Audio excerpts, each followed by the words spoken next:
My pen died.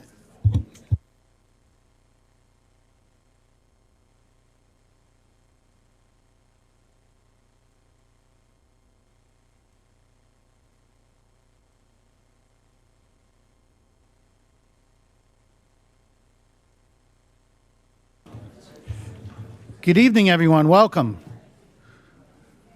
I think this might be a record. Asphalt plant, water rates, somewhere around there. I'm calling the City Council special meeting Tuesday, September 10th, 2019 at 7 p.m. to order. And council is present with the exception of Place 2. She has contacted us. She's on her way. She just landed, literally. Please all stand and join me for the pledges.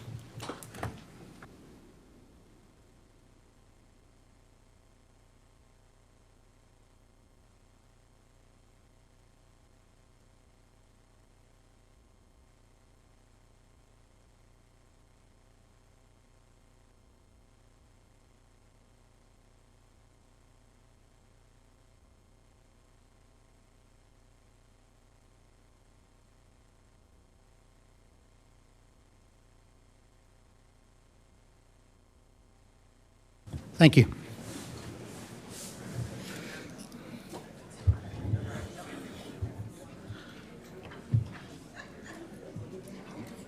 Okay, everyone, there's a lot of people in here tonight, and so I'm going to ask that that you be aware that if you talk a lot or you make some noise, it's going to be exacerbated by the number of people, and then some people may not hear what's going on.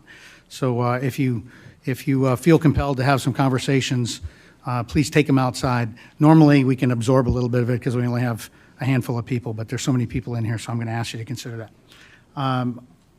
Also, we're getting ready to do item number 4 on our agenda, which is citizens' comments.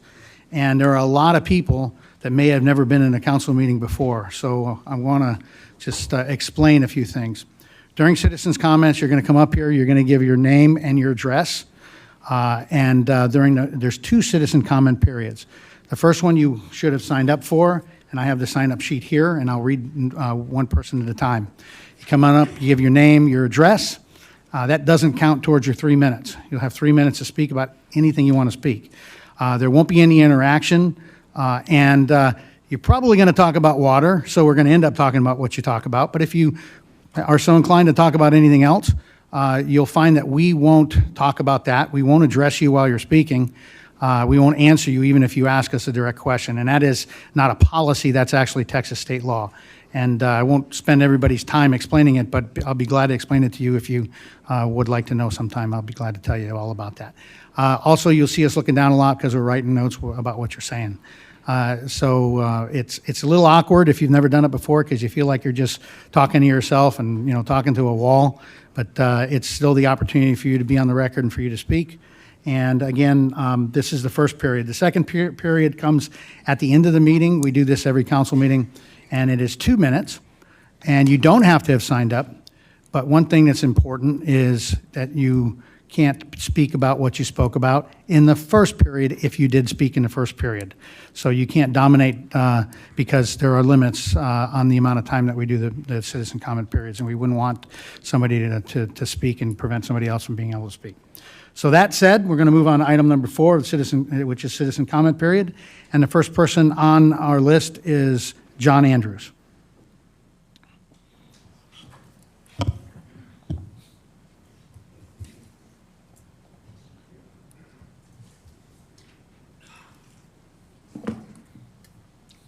John Andrews, 9403 Gloxenia.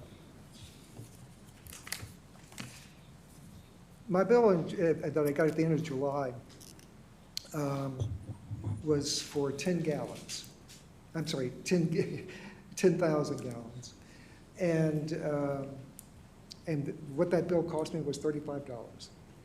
The one I got at the end of August, okay, was a little different. It was at 49,000. And the bill was for 318. So it got me kind of curious in looking at the different rates. The the rate that we were used previously and the new rate that went into effect for those bills in August. And what I saw is that if I took the 49,000 gallons in August and applied the previous rate to it, I would have saved $56.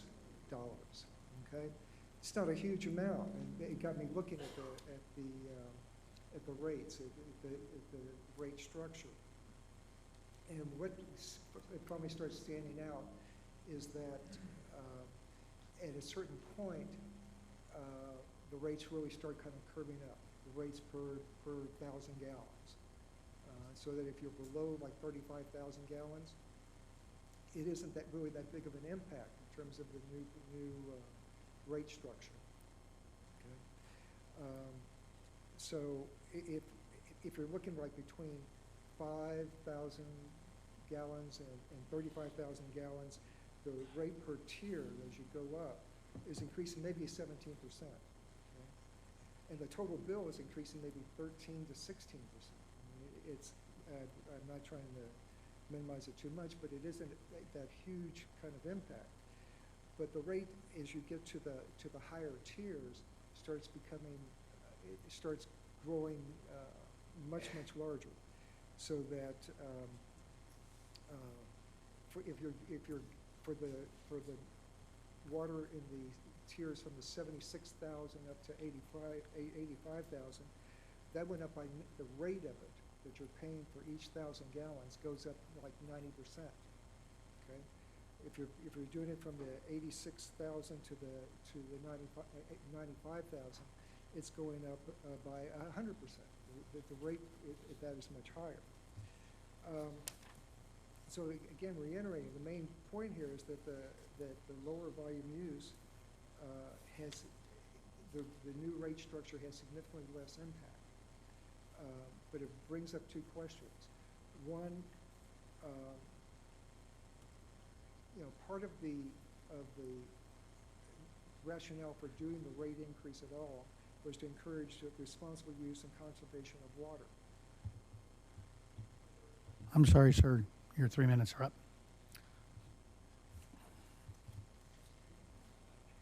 Sorry about that. Got to treat everybody the same. Okay, next up we have Martha Stipp.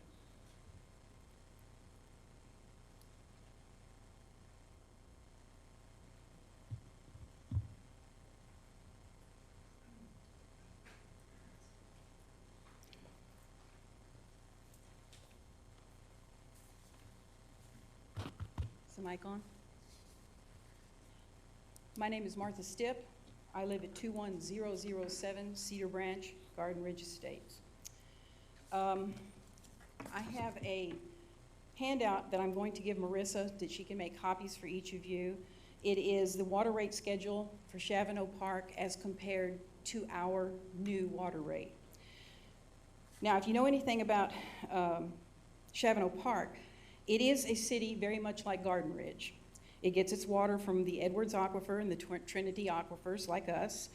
It has sewer systems. It has comparable lot sizes with a lot of large homes, with older homes, very much like Garden Ridge. Their monthly base rate is higher than ours because they have a monthly debt fee payment that is added to each account of over about $22 and something. Now, I understand that the city is working towards a multi-million-dollar sewer water project on 2252 that will incur us with over $5 million worth of debt. Let's hope that something like this is not attached to our future water bills. Now, at the last city council meeting, the council indicated that they were good with the new rates. No further action was necessary. Mayor Thompson said that the new rates are not punitive, but meant to encourage water conservation. These rates seem quite aggressive. I imagine anyone with a pool is going to fall into a much higher tier. There are hundreds of pools in Garden Ridge. With these new rates, you can have your pool, but you just may not be able to tap it off with water. You already can't fill it if you have a new pool. Look at Chavano Park's water rate. It maxes out at $12.44 per 1,000 gallons of water when residents use over 100,000 gallons of water. If that city can manage its water system on so much less than ours, why do we have to pay so much more? Your penalties went too far. It appears by the turnout here tonight that residents feel that these new rates are punitive. More and more regulations and penalties are being levied on us in the past 2 years, and soon we will have all new ordinances with more restrictions to obey. Why so much rapid change? What's the agenda? Next up have Shane Slaughter.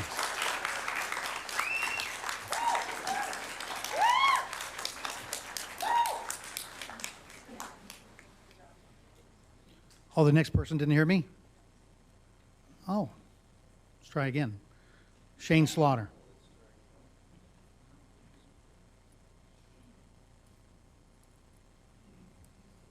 Got a question before I start. Am I allowed to yield a minute to that gentleman to finish his question? No. Okay. Tried, sorry. Shane Slaughter, 9011 Center Bar Court. I think it's going to be apparent after you hear a bunch of us speak here. One of the things I would ask the council to consider that you did not consider or even want to talk about on the 4th is maybe a special council meeting on a consensus to see if these things are too punitive on the water rates. In listening and watching that video, it seemed very apparent y'all weren't interested in talking about it anymore. I think you need to talk about it a little bit more with direct feedback from the citizens. If that format can be allowed, I understand it can't be allowed here because you cannot respond to me directly, but I think a special council meeting with direct input from the citizens needs to be generated at this point, just based on what I see here. And let me just respond on a personal note. To quote the mayor, I'm not an outlier. I don't have a pool. Our rate's almost doubled, and my usage hasn't really. So seeing that and managing a business, one of the things I know in the business, if you charge somebody double, it's got to be justified.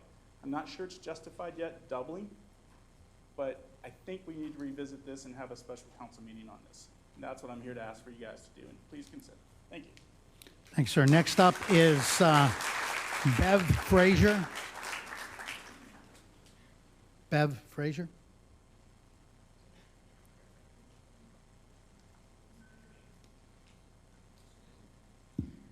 Hi, I'm Bev Fraser, and I live at 8302 Wildwind Park.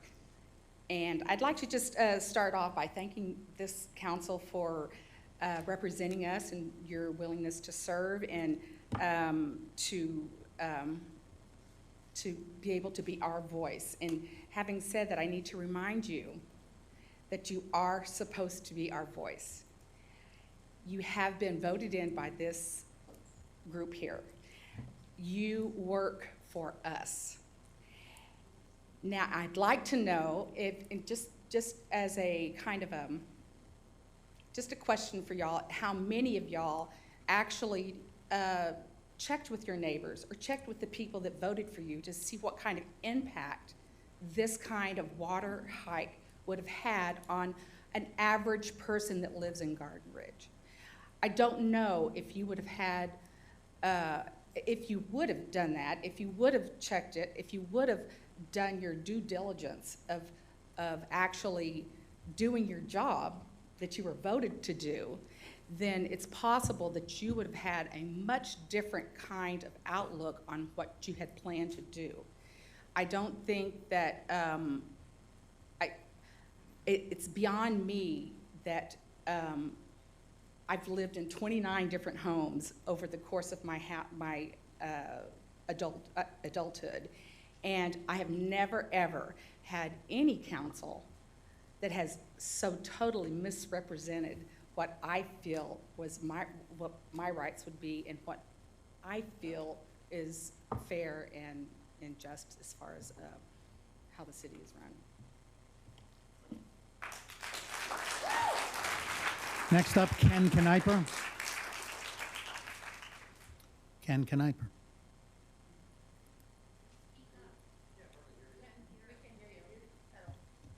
Ken Kniper. Ken Kniper, 8891 Shanetall Road. My water bill went up $20. But I came to the city council meeting when you voted on these rates, and I knew what was coming. So when it got dry and hot, and I have Tifton grass planted in my yard, and I know it'll go dormant if I don't water it in hot weather, I turned off my sprinklers after 2 weeks of trying to water for 30 minutes and using half my zones. In the meantime, we've been watering our plants and our trees that need to be watered by hoses, and we've set a timer and we only water for so long. The only thing that I would recommend that citizens understand, we live in the fastest growing county, the second fastest growing county in the nation. In the nation. And right now, there is a lot of developments going on in our county that are using water out of the Trinity. We're at the bottom end of that reservoir. Eventually, we may need 4 more wells just to keep up if we keep watering our yards as if there's no tomorrow. San Antonio did that, and now they're importing water from other counties, and that's why there's a pipeline that runs under 3009 through our city limits. That's where they got their water to, so they'll have enough water. The city of Schertz has lots of water because they went to another county and are bringing in water. So does Cibolo. They went to other counties and are transporting water. All of those water lines are put in at high cost. They're not cheap. So I understand the need to conserve. I think we need to, maybe some of us need to rethink our landscaping and what we plant. But that's my opinion, and I know it's not gonna be probably not a very well-liked one, but that's why I planted more drought-resistant plants in my gardens. And I have very small ones. And my grass was Tifton because I knew it would go into dormancy. And it's done that in the past, and it comes back when we get rain. We were supposed to get rain today, tomorrow, and maybe on Thursday. We didn't get very much today. So we may not get any this month. Last year, when we went into drought, we already had rain towards the end of July and into August and September. This is already almost the middle of September, and we haven't gotten any rain.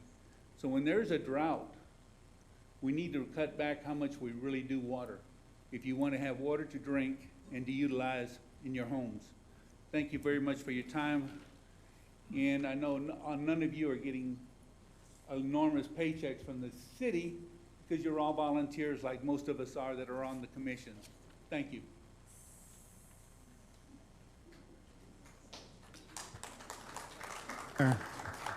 Next up, we have Jeff Jerome. Jeff Jerome.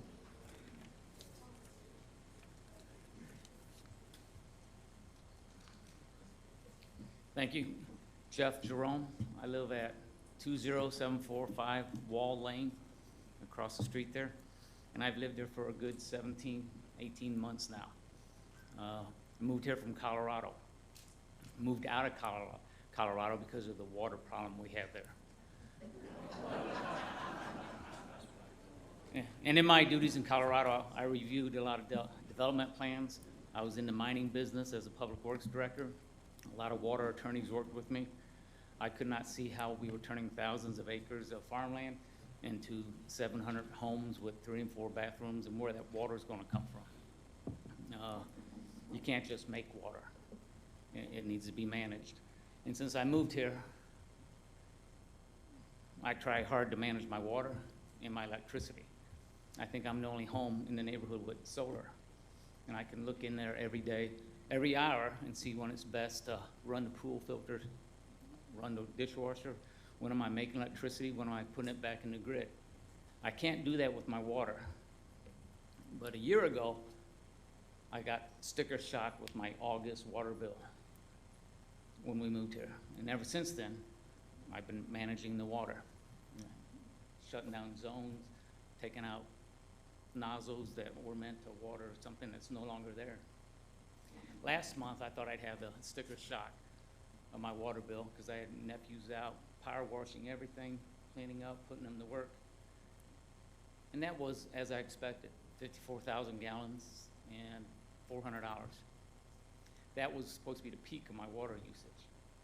This last bill, for some reason, with my wife out of town and me living either in the office or at the gym, running no water, I jumped up to 96,000 gallons. And not watering the way my wife wants me to water. Okay? So, the water manager, I've had some good conversations with him. He was prompt. He tested my meter. It says it's checked out, but some hard facts just don't make sense to me. Especially when I shut off power to my house and my meter's still running for a little bit. So, there are some things that probably need to be researched and investigated a little deeper than just a public opinion of what things cost. But it's what we're doing with it and how we're doing with it. Thank you. Next up is Eric Lamberson. Eric Lamberson.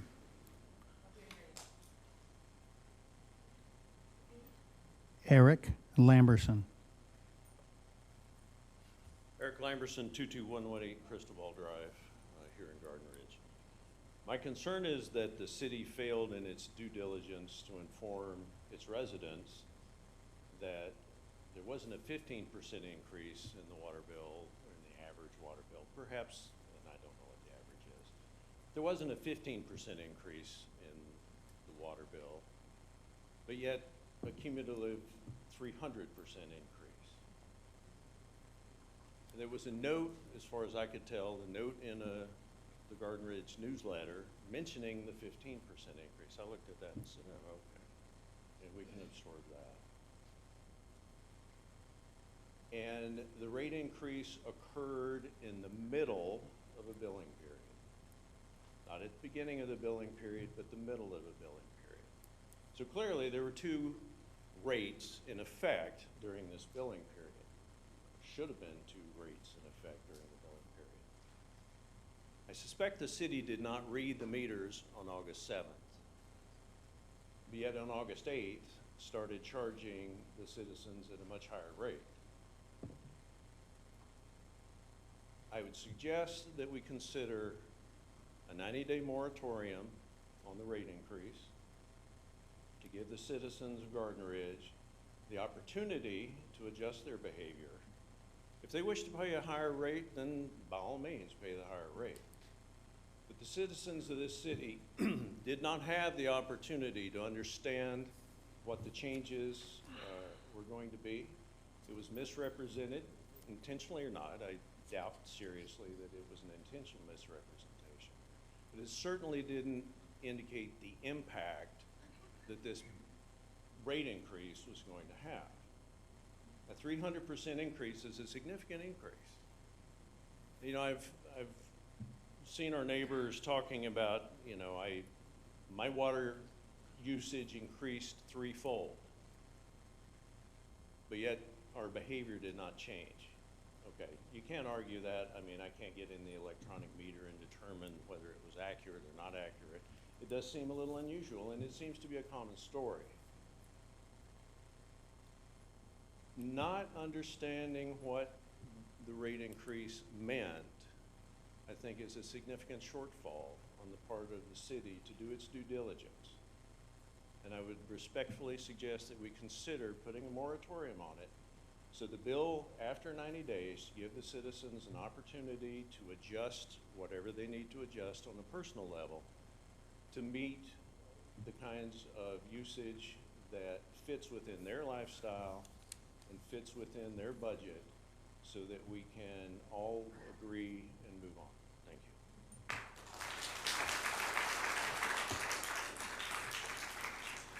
you. Next is Amy Harrell Larimore.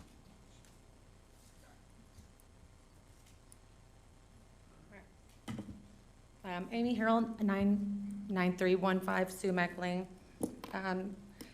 In the grapevine, okay, over the mill, when we got the first warning, right, that the water rates were going up, you said that the average usage was 18,000 gallons per month as an average of a household, but at the last city council meeting, you stated on several occasions that the average was 40 gallons, which seems to have more than doubled, okay? I don't know which one it is, but my bill has been more close to 40,000, but ironically, the last reports before the new water meters were installed show 18,000 was the average usage.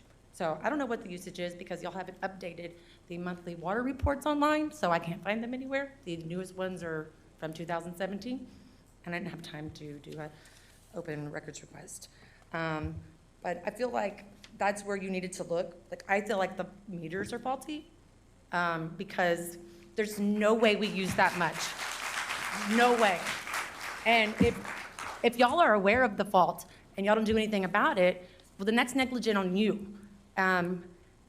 Because I did a simple Google search of our unit and our model number, and guess what? There's tons of lawsuits out there. They've admitted that they are faulty. Admitted it. And I think that that's where y'all should look into that, and a lot of cities have sued them and won and got them replaced. I want mine replaced, but I think that's where you need to look at. It's a default. I want my water meter replaced, even if I have to pay for it, because I know mine's off. It would also be nice if you could show more detail on the water bills. When I lived in Arlington or Dallas, they would show like last year's and compare it to this year's and like last month's, and you don't even offer that online. It just would be helpful. I know other people have mentioned that as well. Lucky for me, my water bill wasn't as high as everybody else. I don't have a pool, and I do not, I gave up on my grass like a couple months ago, so, but it still doubled, and I was under the average usage household. It doubled. It was $240, which is still a high amount for a water bill. And I just think that a fair warning would have been nice instead of billing us July the 22nd, right? And then not telling us until like August 3rd, 4th. You know, it seems kind of shady. And because it was in the hottest month of the year, too. So, thank you.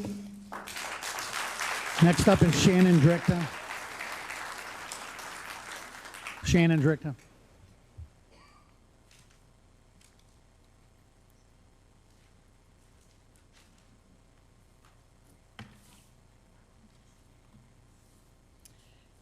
My name is Shannon Drickta. I live at 9380 Cinchona Trail.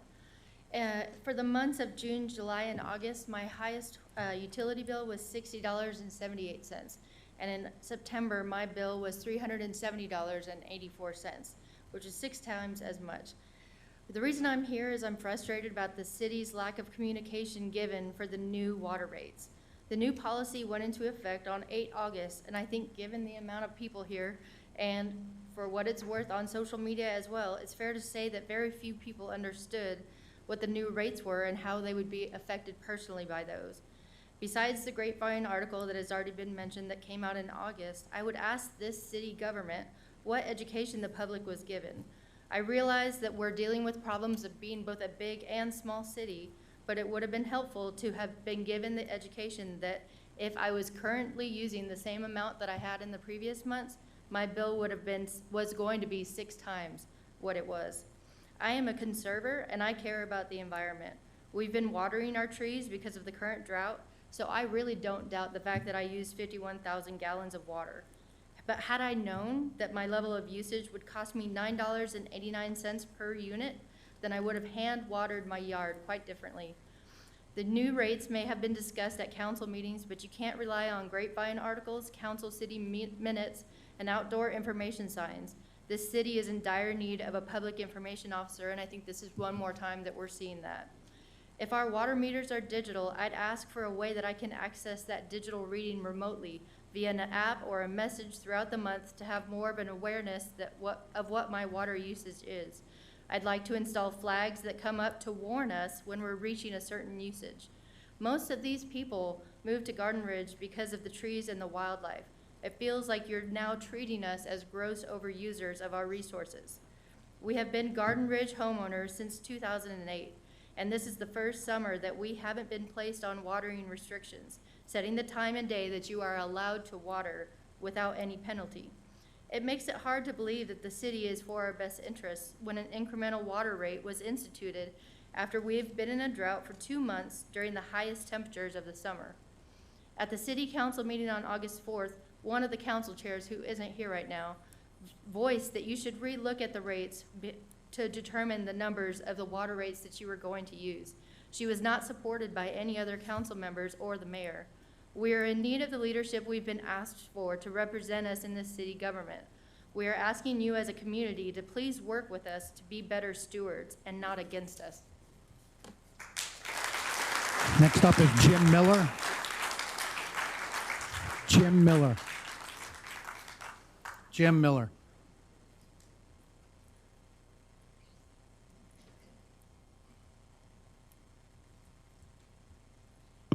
Jim Miller, 9910 Marie Meadow. I take a different take on this. I told you guys last week I was surprised when I got my water bill. It was as high as it's ever been. I went from surprised to embarrassed that I used 100,000 gallons. I'm ashamed that I used that much.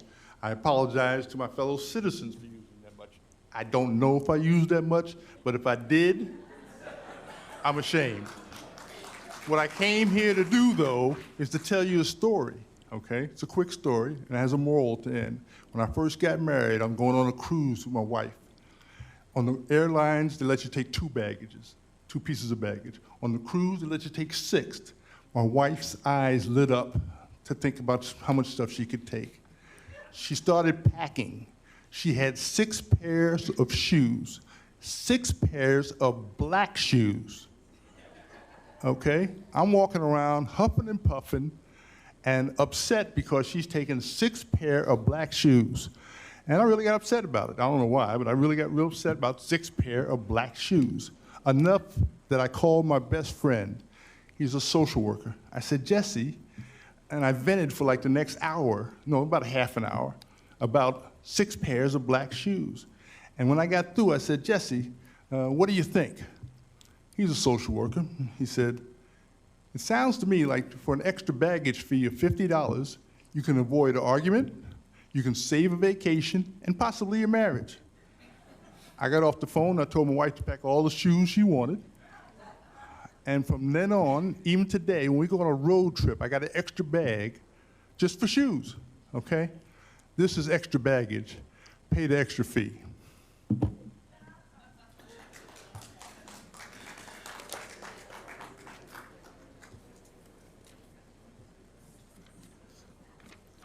Okay, that concludes item number 4, citizens' comments.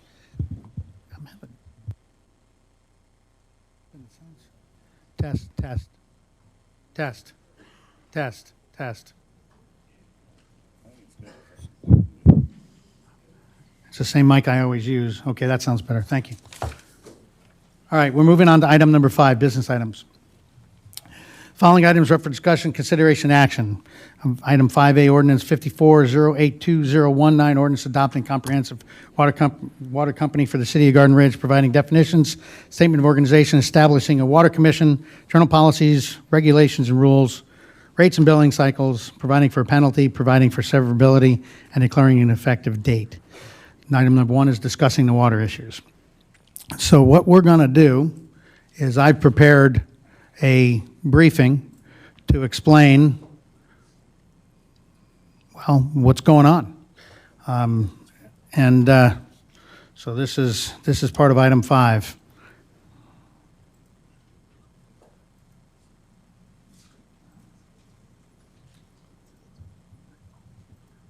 Okay. Okay, so first of all, this is what you're going to hear from me today. I want to explain why I think we're here, what happened, and what the issues are. Why did we have an increase? What I think the way forward is, the recommendations that I'm going to give to council, and then open it up for the decision for council. Because if you're not familiar, the way it works is that's the way it works. I will tee this up for them. I'll give them the recommendations and the reasons why, give them the opportunity to discuss after I'm done. We don't typically go through this much of a discussion, but very clearly with a room full of people and a lot of people that have made statements that on social media and in other venues and even in here, it might be useful for us to discuss some of the facts. So moving on. Why are we here? Obviously, we need to understand what happened with the rates and the billing. We need to discuss the imperatives of the new rates. I think that's really important for people to understand that, for all of us to understand that. To provide current relief to ratepayers, and obviously that's an issue that most people are in here for. Provide an opportunity for transition to the new rates and ensure the future of our water company. I say ensure our future for the water company because as you'll hear me say, and if you've heard me speak about the water company before, we are not a lot of the other cities around here, and we have what I would tell you is an enviable water company, and I'll explain a few of those things in a minute. So what happened? The proposed rate increase came to council in July 2019. When that proposed rate increase came, we had rate comparisons. So the first thing I'll tell you is that I made a mistake because I didn't pick up on the fact that what I was presenting to council, and let me back up and explain. When we had our experts, our water markets experts, give us a recommendation, and it took quite a few months for them to go through, and they took all of our data, and what they came up with was, this is the reason why you need to raise the rates, this is the phasing you can do to raise the rates, and these are the rates that they need to be able to do what you do, pay the bills, service the debt, and do everything that you need to do to keep the water system the way it is. There were quite a few columns on the chart, and what happened was when I brought it to council, I compared what the water markets folks recommended to, well, actually, even when we brought it to the Water Commission, and some people don't necessarily understand, you're all in here, but we have a Water Commission that actually is the intermediaries, the ones that look at this first. And they kind of slice and dice it and figure out what do we need to do, how do we need to do it. They spend a lot of time and put a lot of effort, and they're all volunteers. So then they looked at these charts. Again, my fault, I didn't recognize that when we were comparing numbers, we had taken what the water markets folks called year one and compared it to year two, when in fact, we needed to compare current rates to year one and year two. And so to all of us, and I didn't pick up on it, the rate didn't look like it was going up that much. And it's just that simple. It was a mistake, my mistake. I didn't figure out that when I looked at it, that even the highest rate for somebody that for some reason thinks they need to use over 100,000 gallons of water, that the rate was only going to go up about $6 per 1,000 gallons. That's what I presented to council. That's not the fact. The fact is it was going up considerably more than that. So the first problem is that I screwed that up. So council made a decision based off of what I presented to them, which appeared to be not that big of an increase. They recognized it was a lot larger for the higher ratepayers than the middle and low ratepayers, but it didn't look like it was that much. So that's the first issue was the rate comparisons. That was my mistake. The other thing is something that some people, and you know, I feel like getting on a pulpit here and saying, do you seriously think that we're just trying to do bad things to our neighbors? Okay. So, and most of you, I don't see, never mind, I'm not even going to go there. The fact of the matter is it's sad. It's sad that people think that we're sitting up here trying to come up with ways to hurt our neighbors. We live here. We all pay the same rates. We all pay the same taxes. I don't understand. I've never understood why people have these conspiracy theories about what's happening up here. So the fact of the matter is you have a bunch of volunteers, and you have volunteers that engaged with some experts to give us the recommendations on how we could ensure that we raise the rates that we needed to raise, and I'll explain why we needed to raise them here in a minute. But the thing is the timing of it never actually came into the discussion, because the fact of the matter is we've been working on this for over 2 years, and we've been plodding along. And council, if you look at the piece of paper you have in front of you, and we can make this available to everybody, you'll see that all the way back in March of 2018, we had already been engaged in this for over a year.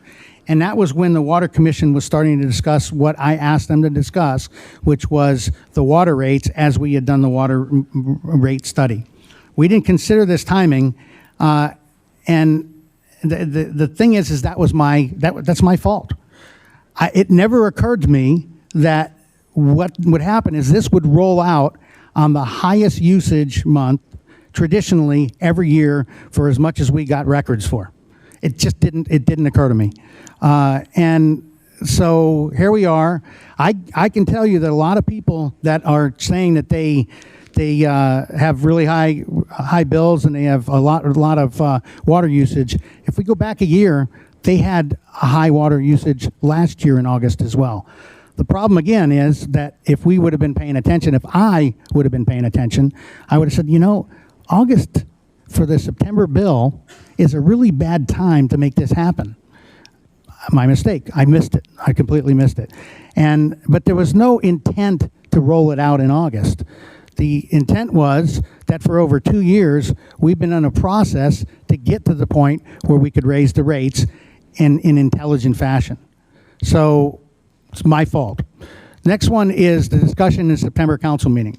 So now it comes to council again in September. The issue was that day was the first day that we started realizing there's an issue, there's a problem. We've got a lot of people with a lot higher bills than they expected, and we need to look at this. The problem is at that point, I did not know the scope of it. And all I knew is that there were a few, and at that point, because the bills came out basically the day of the council meeting, there weren't that many yet. And I said, you know, bottom line here is, although I gave the wrong number or the wrong numbers in that one chart, it wasn't the current year, it was the year one. The undeniable fact is the rate that was recommended was a rate that was recommended by the water markets folks in a second year rate increase, which I'll get to in a minute. It was the rate that the Water Commission recommended to the council. And so what I told the council, and some of you watched that video, is this is the rate that was intended to be presented to you anyway. So regardless of my mistake of showing you the wrong chart, the fact of the matter is this was ultimately the rate that we were intending. Again, I'm still not even thinking about the August thing. I'm just thinking about, you know, and by the way, that was a pop-up, and we have to be very careful how we discuss things when they're on the agenda but not for action. And so they really couldn't act. The only thing they could do in that council meeting was to say they wanted a special council meeting. They could not even say, we need to stop the rate, we need to change the rate, they couldn't do any of that because it wasn't on the agenda. And like it or not, that's the law, because we can't act on anything in this meeting without giving all of you a minimum of 72 hours of notice. It's the law. So in that council meeting, I, again, didn't have an idea of the scope of this, which clearly now we do. I didn't understand how much of a difference it really was, which clearly now I do, so that was my mistake.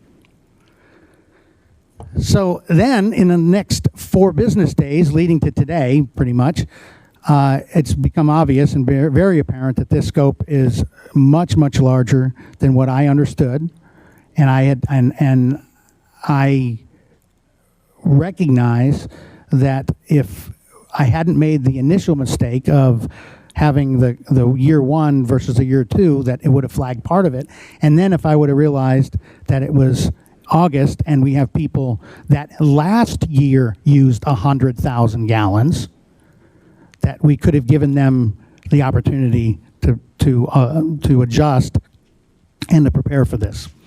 So my mistakes on these, and you know, it's something that's the reason why we're here and the recommendations that I'm going to provide to council at this time. So I want to talk about a few issues.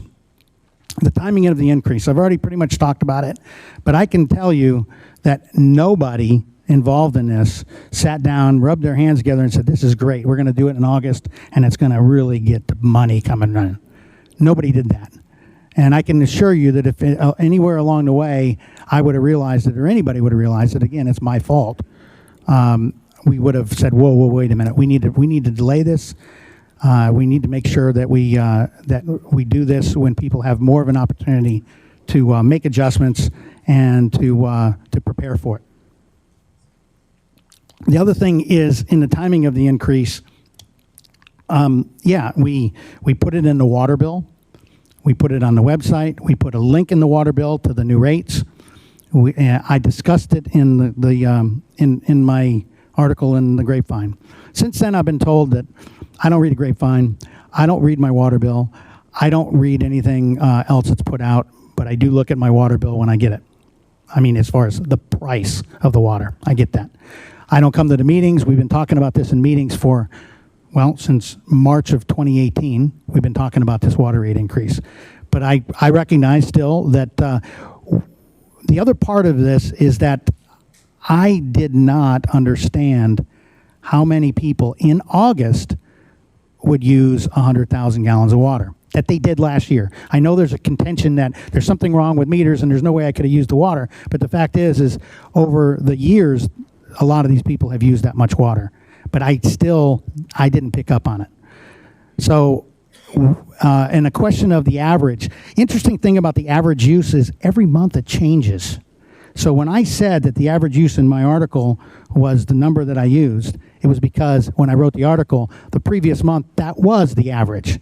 Well, interestingly enough, then the next month, which also happens to be the heaviest month of the year for most people apparently, the average was much higher. So there was no intent on my part to mislead anybody into saying, oh, well, the average is really low and it's only going to cost you a couple of dollars. But if I would have been smart enough, I would have looked at what would happen the next month and I would have said, oh, by the way, if you use 100,000 gallons, this is how much it's going to cost you. I completely missed that. So that's my fault, again. So timing, 2 years, budgeted water rate increase, all the way back to 2017. And I'll tell you, it goes back a couple of years for a couple of reasons. The scope and I'll get to some of that in a minute when we talk about why we need to increase the rates to whatever we increase them to. The scope and intention of our rate increase is something I think is very important to consider and to understand. Our intention was to pay the bills. Our intention was to make sure that if we had somebody in our city that was, using water for personal hygiene and cooking and cleaning and just non-discretionary is what I would call that use.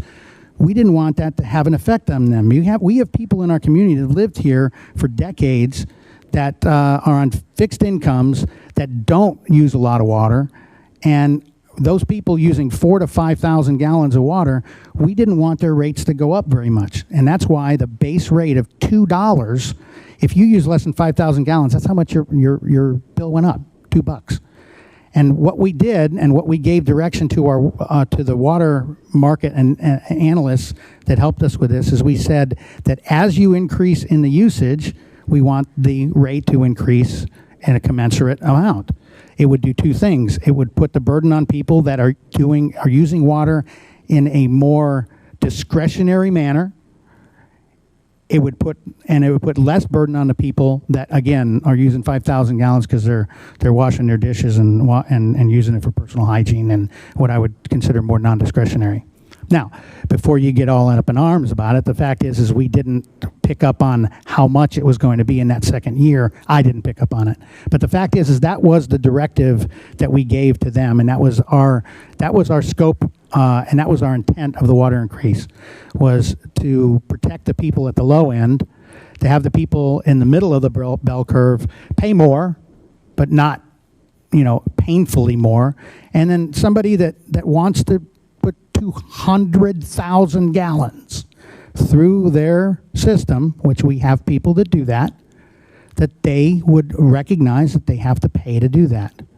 And I'll get to why that's important in a minute. But the fact is what ended up happening, and what I didn't pick up on, is that the middle ratepayers ended up having a higher rate than I was telling people because I was looking at the wrong chart. It was my mistake. So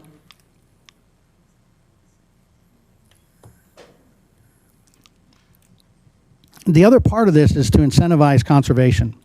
I'm going to talk about conservation here in a minute because it's very important to all of us, and it's actually important to the region. But I'll talk about that a little bit more in just a minute.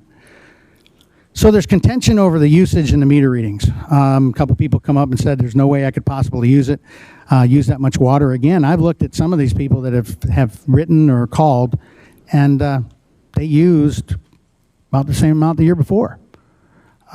So it happens that in August, people are using more water. The thing about this is, I think that some people, because the rate was so much lower, that they didn't pay as much attention to it, and now when the rate was higher, all of a sudden they started paying a lot more attention. If you have a pool, consider that this year, in August, we had 3 days that were not 100-degree days. Twice as many days, less days the year before. But when it's over 100 degrees, pool people tell me that a quarter to half an inch a day is what you can lose on your pool. Thousands, literally thousands of gallons will be lost on your pool. In fact, if you look at water restriction, water demand reduction charts all over the city, all over the region, including our city, you'll see that when people start getting under restrictions, there's requirements.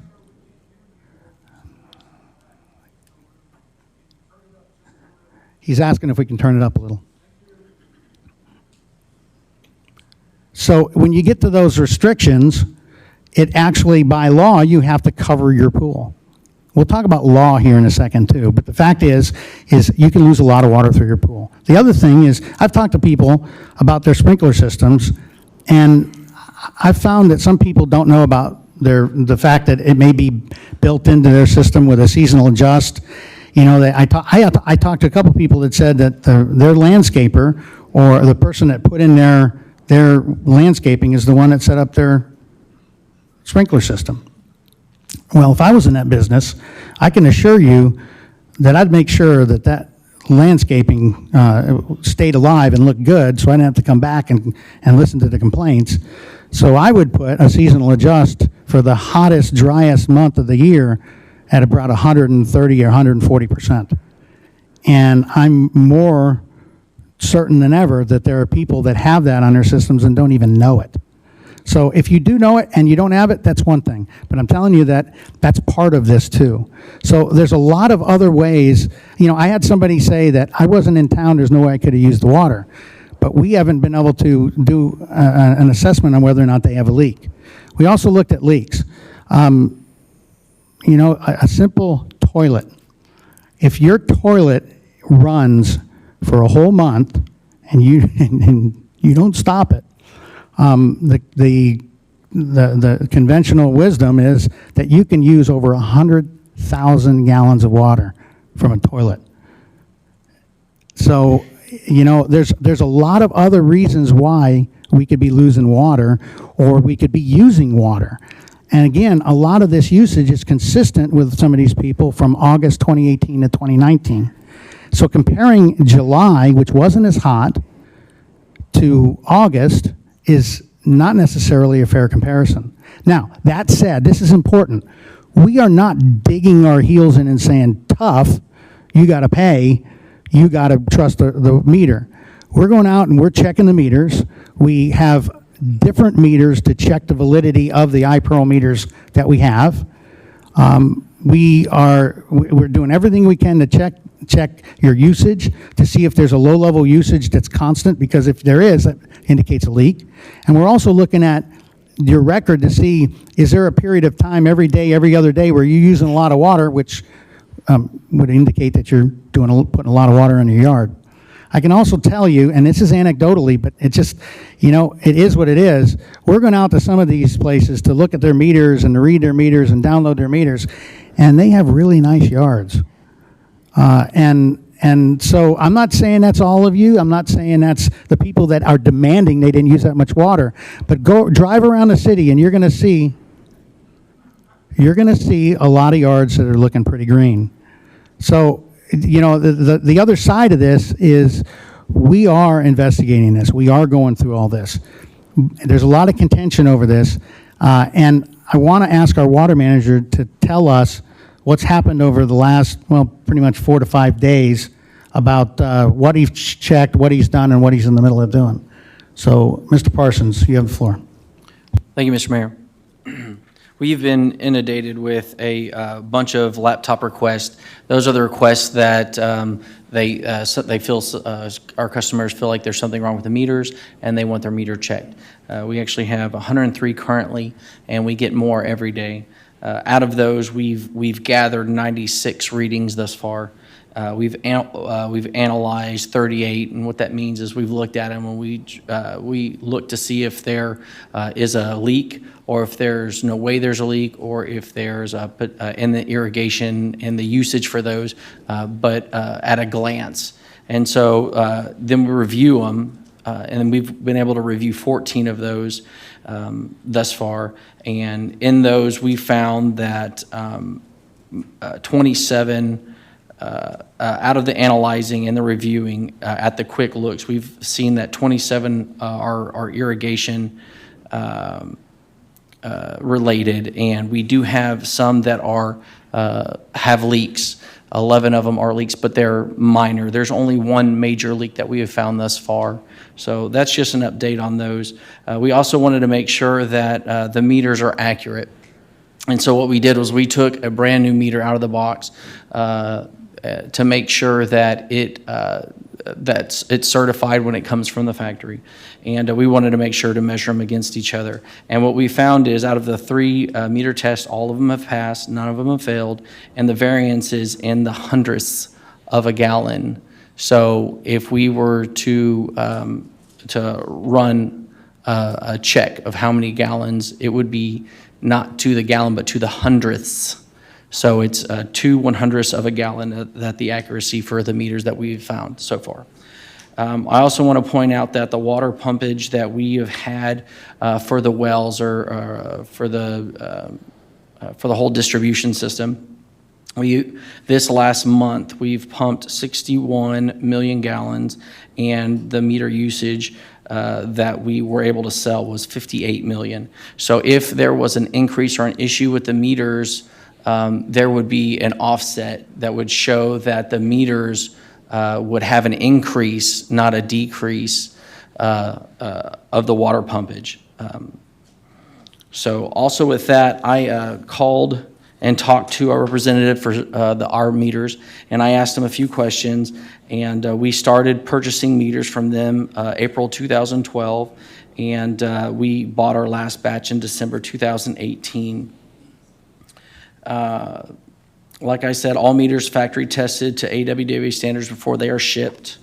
And then the last thing we asked them about the software, if there could be an issue with the software, with the collection of the data, and how that data would translate into the bills. And they said, if you were to see an issue like that, it would be across the board. There's no way to have some have issues and not others. So that was also brought up. And then the other last thing I would like to mention was the concern with the iPearls that have had issues are in the favor of the customers, not in the disfavor. And that's revenue that the water department is losing, and we are in discussions with Census right now for those. Okay, sir, thank you. So we're doing everything we can to address citizen concerns about the meters, about the accuracy of the meters, about the usage that people are saying they are not incurring.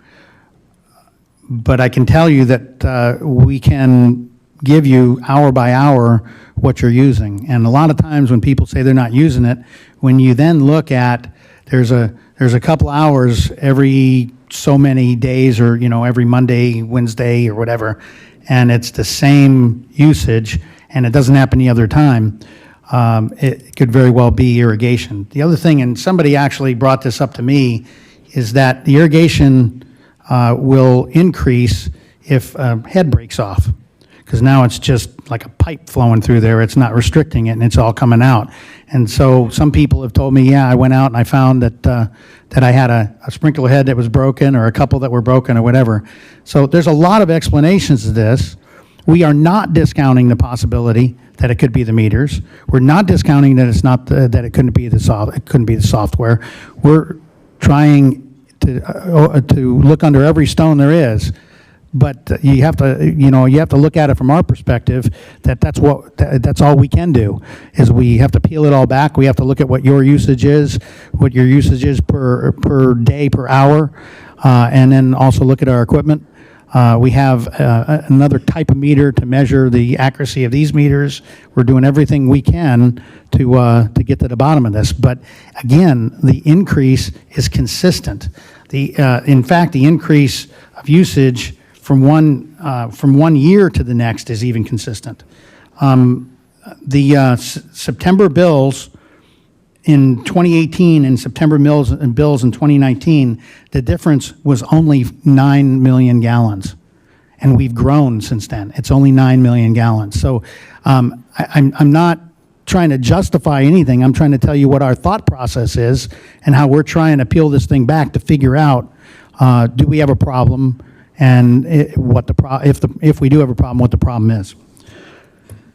Okay, moving on. So why an increase? I think it's important to talk about why we have, whatever the increase is, why we have an increase. I talked about this in the article, and I got more people to read the article after all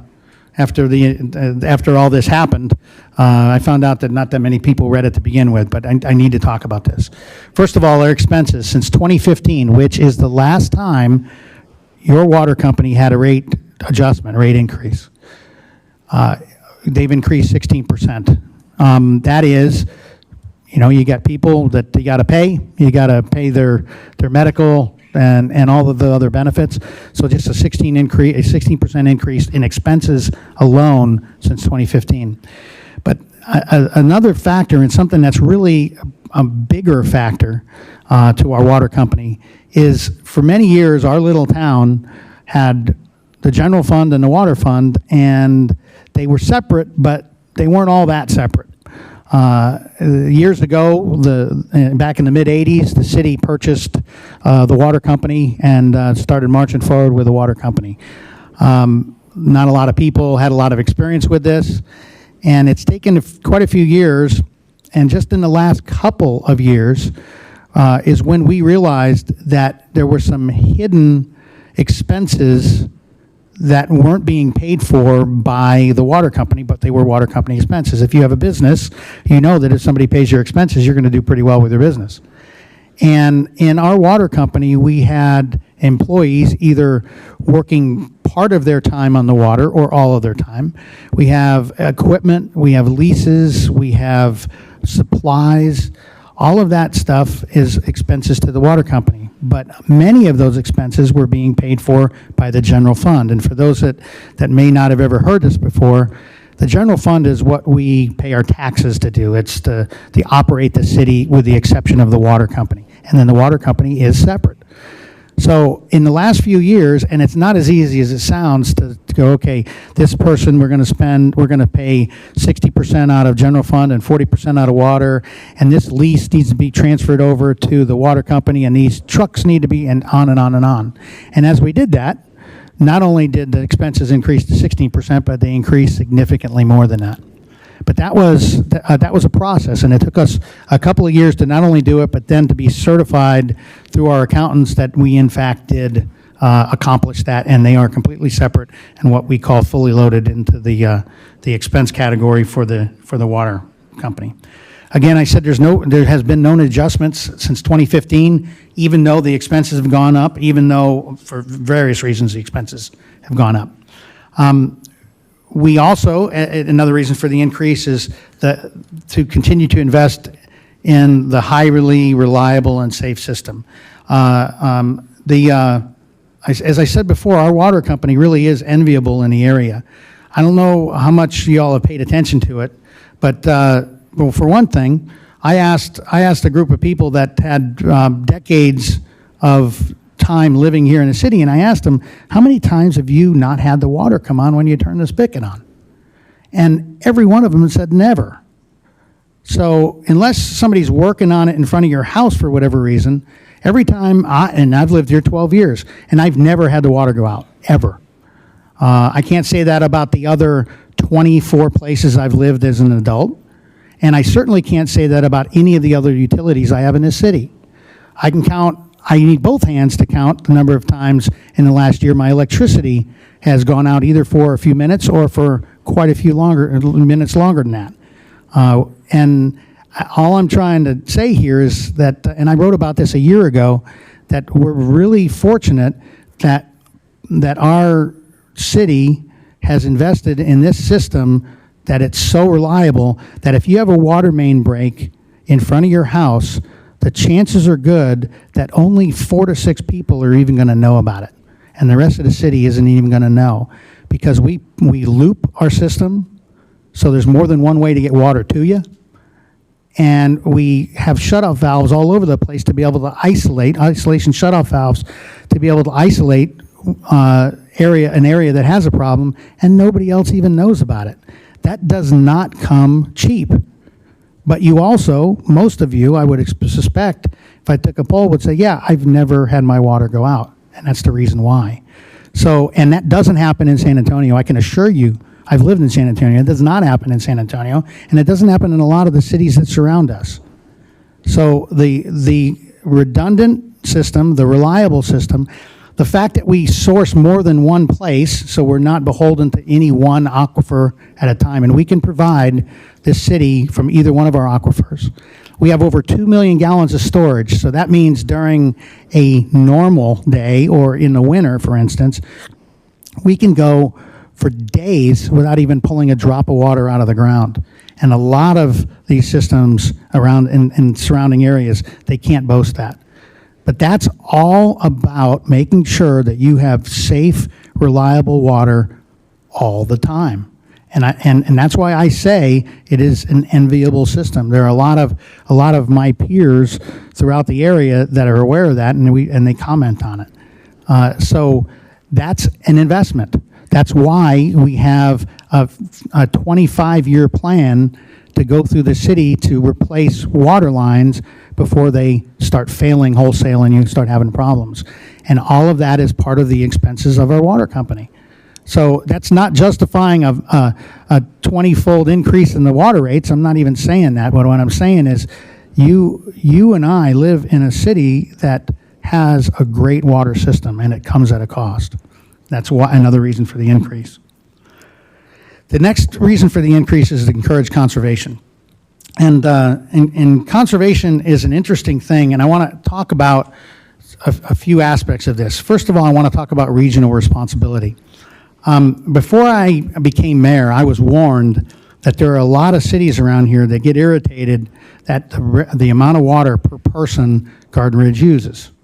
In fact, I've had people in Garden Ridge complain about other areas that use a lot of water, and they should be more responsible. Well, I can tell you that if you talk to people in Universal City or Schertz or any of the other surrounding areas, they will quickly be able to, if they know what they're talking about their water, will quickly show that their average water usage is so much less than ours. In fact, so much less that if you look at most of the cities' charts, they only go up to the 40, 50, maybe 60,000 gallons. It would be unheard of for them to have charts that go up to 100,000 gallons.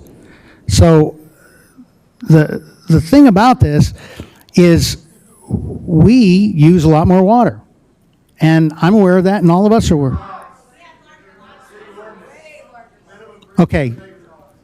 So we have a citizen comment period at the end, and you can speak it then.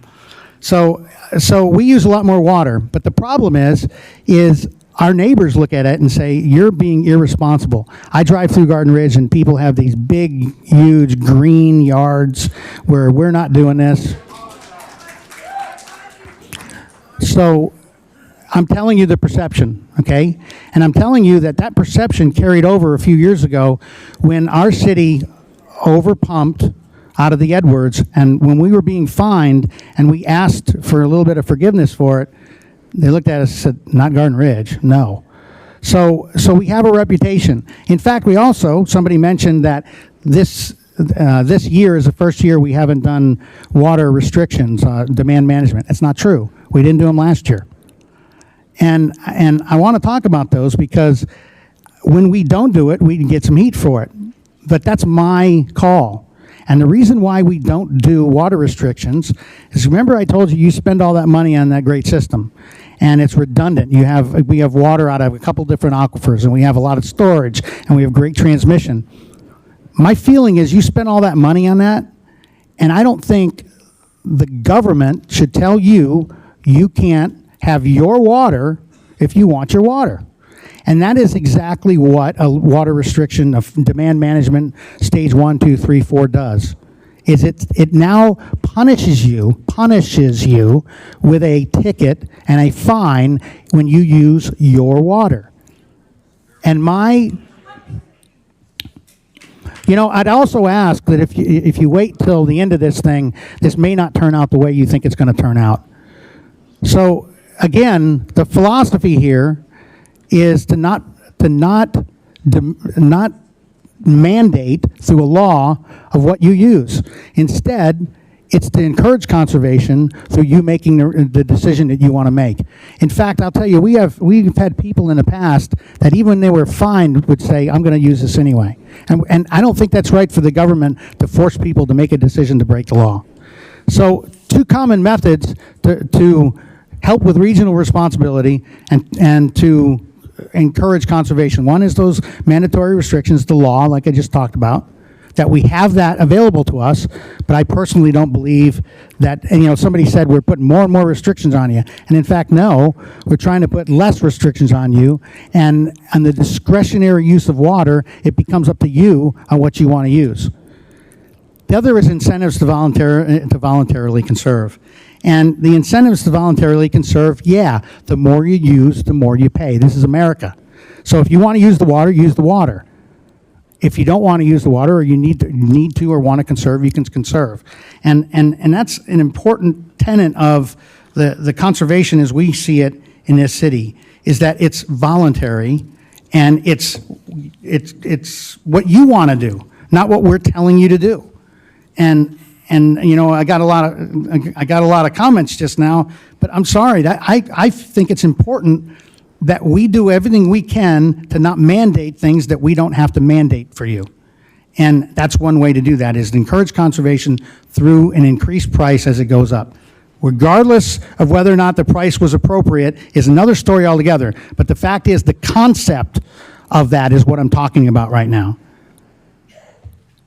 So voluntary conservation, addressing the discretionary use, particularly with irrigation. That is the issue, is irrigation.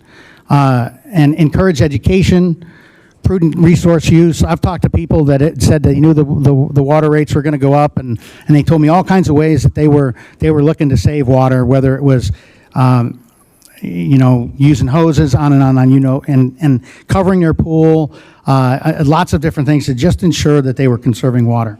But again, it's voluntary, and whatever the rates end up being, I still believe that that's the right way to do it, is to not have you under the thumb of government saying you may only water on Monday between these hours, and any other time we're going to give you a ticket and you're going to come into the court and pay the ticket. I don't think it's right. So that's why the rates, the intent of the rates was to encourage conservation and let it be up to you. So the way forward, first of all, it's really important that we maintain the superior system that we have, and it's important that we encourage conservation without restrictions. I believe that's very important. And I've talked to, have I talked to my constituents? Yes, I've talked to a lot of people that don't like the fact that when they lived in another city, they were told when they could water and when they couldn't water, or when they lived here, because I've lived here for a dozen years, and we were told, I remember being out there, with a hose, because I was only allowed to water every other week, and I was watching everything die. And I said then, I know it costs a lot of money more to be able to water, but I sure would rather spend the money than to stand out here at 9 o'clock, 10 o'clock at night with a hose watering my grass. So the other part is to encourage conservation through maintaining credits. We have credits. You can have credits to your bill if you're doing things to conserve water, and there's a whole list of things that we have, and they've been on the website for a long time, and we'll be glad to tell you about any of those that you want to know. You can call us anytime. And then enhance existing conservation education. We have some education online. A lot of it's actually aimed towards kids or games and stuff, but I've gone through all of them, and yeah, it actually does bring up some good points about looking for leaks and looking for dripping faucets, et cetera, but also about pools and about irrigation systems and more xeriscaping, lots of other things that we all can do to encourage conservation and be more conservative with this resource. Also, the way forward, we need to be a good neighbor, a good regional neighbor. I know that some of you may not think that's important, but I can guarantee you when you need help, when we need help from a city for various things, whether it's help getting on a list to get more resources for something or whatever it happens to be, and I'm telling you, I'm the one that's in the middle of that when I'm talking to the mayors and our city administrator, talking to city managers, administrators. It helps that we're being responsible with the resource that all of them value as much as they do. Also, I think the way forward is to give ratepayers more time to prepare and adjust for this. And I think that I already told you my mistakes in the beginning that clouded the issue and didn't give people the opportunity to understand the impact, and didn't give, frankly, the decision makers that are sitting on either side of me the opportunity to make the decision. So I also think we need to reconsider the middle use rates, and not to go back to the old ones, but maybe not have them increase quite as much. But we need to look at that, because ultimately this is about paying those bills. And I can tell you that some people have tried to compare us to other cities, and we compare extraordinarily favorably. And I'll tell you, before we raised the rates, our rates were lower than pretty much everybody around here, and I know they aren't now. So now, the other part to this is, even with the rate increase, you'll see that our rates still are lower than Schertz and in the lower areas. They are. And I can also tell you that SAWS is higher, and SAWS just announced they're going to raise their rates again. Now, if you're using 100,000 gallons, you're right. SAWS is lower than us. If you're using 20,000 gallons, your bill will be lower here than it is for SAWS and for Schertz. And the other thing, and the other thing is,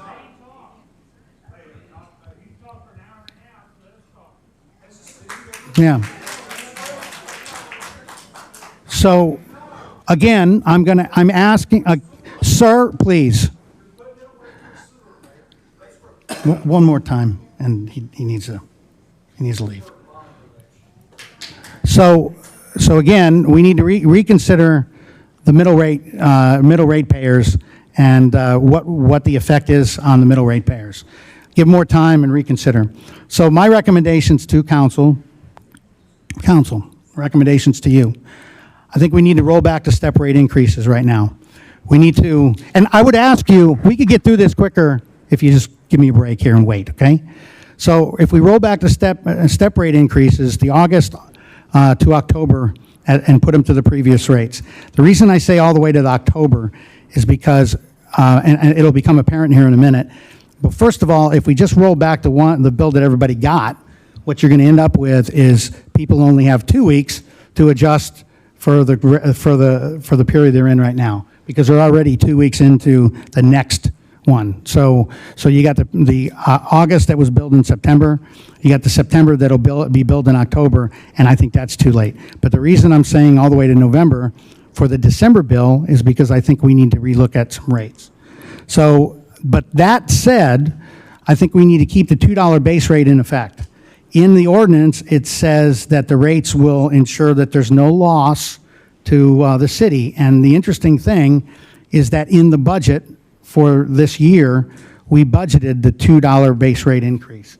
So you can do what I'm recommending without changing anything else if you agree with the $2 base rate increase maintains. It's in the ordinance, and in fact, it's the only thing that was budgeted at this point. I also think we need to reissue the August bills at the previous rate with that $2 increase, and we need to issue account credit for anybody that's already paid that bill. So if they already paid that bill, it goes to account credit.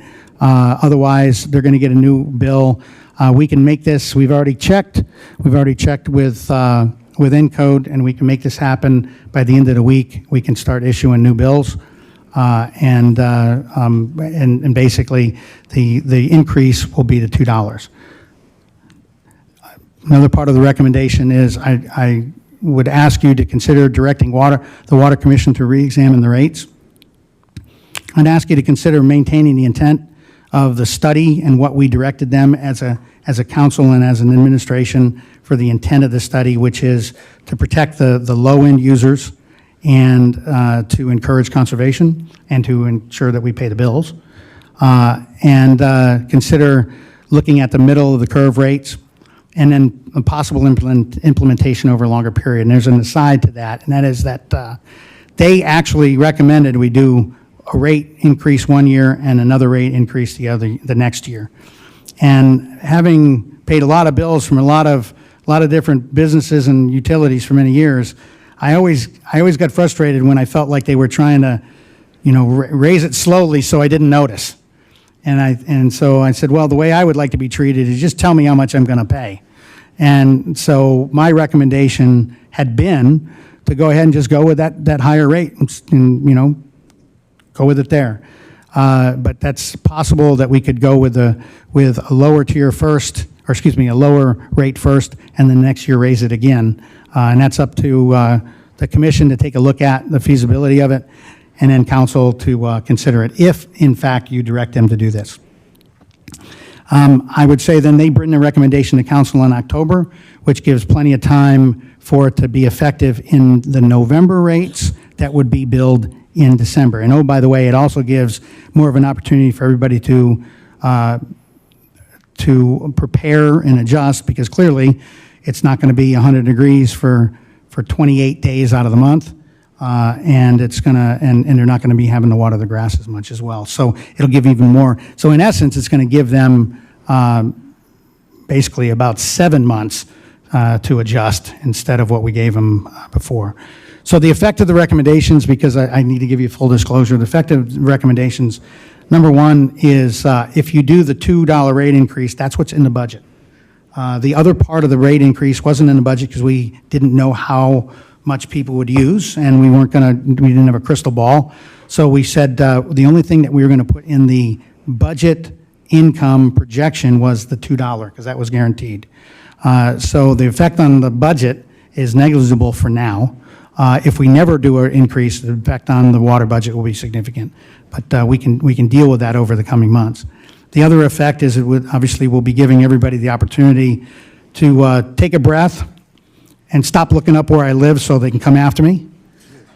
And so we can analyze this, and they'll have, before the next July and August, they'll have nearly a year to look at water conservation.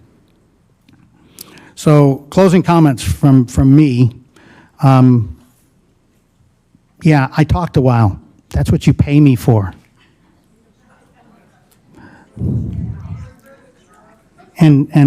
So the two things I'd like to say, number one is I want to thank our staff.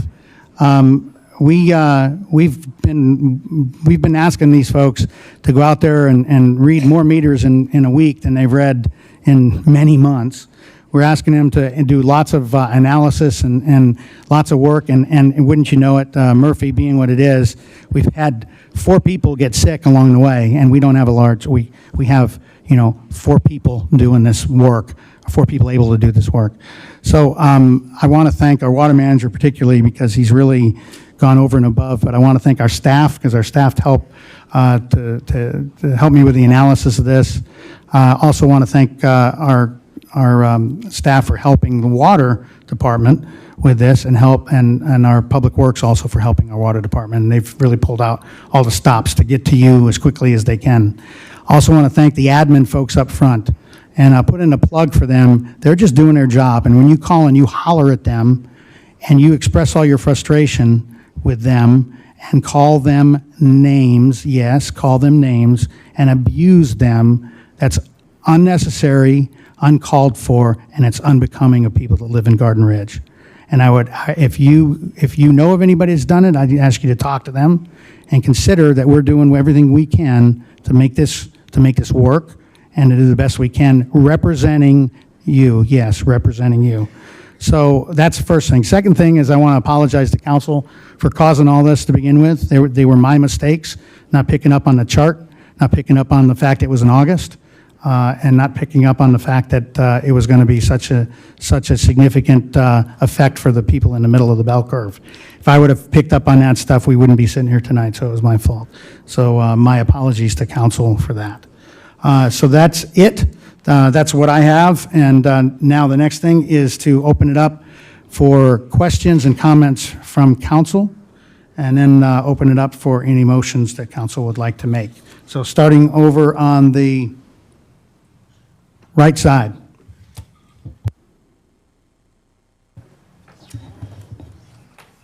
I got it this time. As I was looking into this over the last week, it reminded me of an article I saw in the Express News about 10 or 15 years ago. They had the 10 highest water users in San Antonio, and it was on the front page.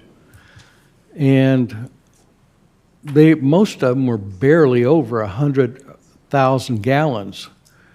And what we have here is a large number of people. I'm glad the Express News isn't here, because I'd hate for them to realize that we had how many people had over 200,000.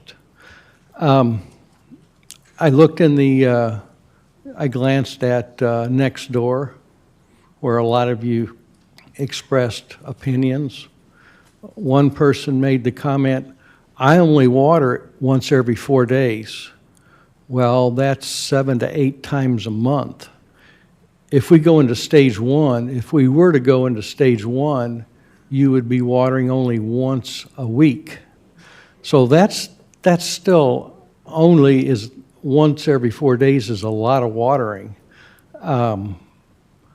I was really surprised at the size of the bills. Just for the record, I got my water bill with me. It was up $18. I used 30,000 gallons and paid $133.40. Of course, my lawn isn't as green as some, but there are still patches of green in it, and when it starts raining, it will come back. One person mentioned the rates when tripled. Well, I did a little calculation. If a person uses 151,000 gallons, the difference between the old rates and the current rates, or the new rates, that would only double.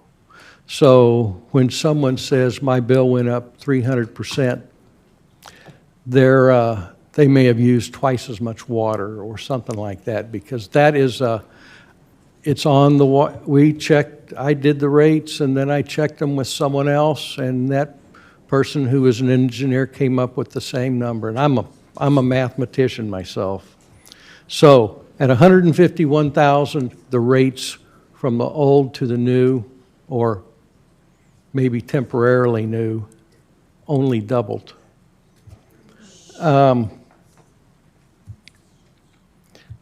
I will say this, I was kind of surprised at the huge increase at the upper levels. Of course, I didn't anticipate that many people using that much water. And one person made the comment that, it wasn't here, but made the comment that maybe a comparison of the rates from the old to the new should have been sent out with the water bill. And that's a real good idea. And I can almost guarantee Mayor Thompson he has already mentioned that, because that's the right thing to do. Another thing is, I was talking with someone, and one of the mayors at a meeting a few years ago, and they said Garden Ridge has the highest water consumption per capita in San Antonio. I'm not surprised, and I wasn't embarrassed at all because we got 3/4 acre lots. I mean, that's just the way it is, and you have to make a choice. Do you want green grass during a drought, or do you want it, keep it alive but let it go dormant? And of course, I made the decision, I would let it go dormant, keep it alive and let it go dormant. That's why my water bill was only $133.40.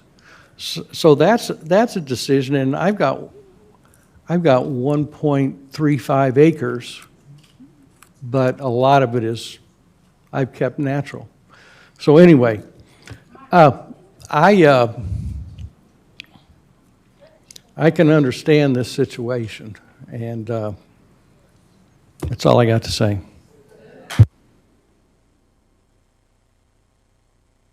Go ahead. Well, for me, it's pretty simple. We made a decision based on a bad set of numbers, and that resulted in some really high bills. And you guys aren't here to talk about conservation and the percentage increases. You're here because you're mad about these big bills, and I understand that. So my recommendation is that some of the things that the mayor had down, that we reissue the bills for August, credit people for what they've already paid. We send these rates back, because, I mean, I'm speaking for myself, when I approved those rates, I honestly was looking at 42 cents here, $1.19 here. There was nothing like the rates that actually were implemented. And they are excessive and they're untenable. And we hear that, and I hear that, and we need to fix it. So my recommendation again is that we recalculate the bills, we issue credits to people, we send these water rates back to the Water Commission because I think they're too high. We'll look at those middle tiers. We'll look at all of the tiers. We'll relook at all of this and try to get it fixed.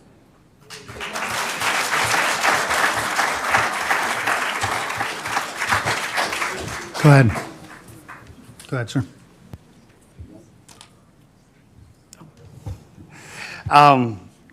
Like the doctor, I was embarrassed by the amount of water I used in August. 66,000 gallons is almost twice as much as I've ever used. But I got to thinking, I said, usually by this time of the year, we're in water restrictions for several months. I'm already down to watering the grass once a week. And so my water usage has been what I would call more reasonable, certainly than what it was before. That's my only excuse for using so much water. It actually caught me off guard. I agree with council lady here and the mayor. When you take another look at this, I don't want anybody here to leave thinking that the excessive users, and that's 100,000 gallons plus per month, are going to get away as easy as some of the lower users. That's excessive water use, and they will be at the top of our rate schedule. That's all. Sir. All right, I've been thinking for a while about this, and yes, we need to go back and adjust the rates. I think the proposal is quite good, and we need to go back and relook at the entire rate structure as we go through this. One of the things that we didn't touch on with that ordinance is it does now allow us to provide leak adjustments again, which we weren't doing for a while as we were looking at rates. One of the other things I wanted to address briefly here, and I'm probably straying off a little bit here, but we've got an awful lot of people out here that want to talk, they want to have an interaction with us, and have communication, and they don't feel like they're being represented by their local elected officials, us sitting up here. For the last 4+ years that I've been on council, most council meetings, I take a picture of who's out in the audience. The average attendance of a council meeting, absent the people that's supposed to be there, is 5. Okay, I understand we can't have interaction and communication at the council meetings. I got 1 email about this topic, 3 phone calls, and about 4 text messages. I'm open and available for communication anytime. We can't do it in here by Texas law. We can do it any other time.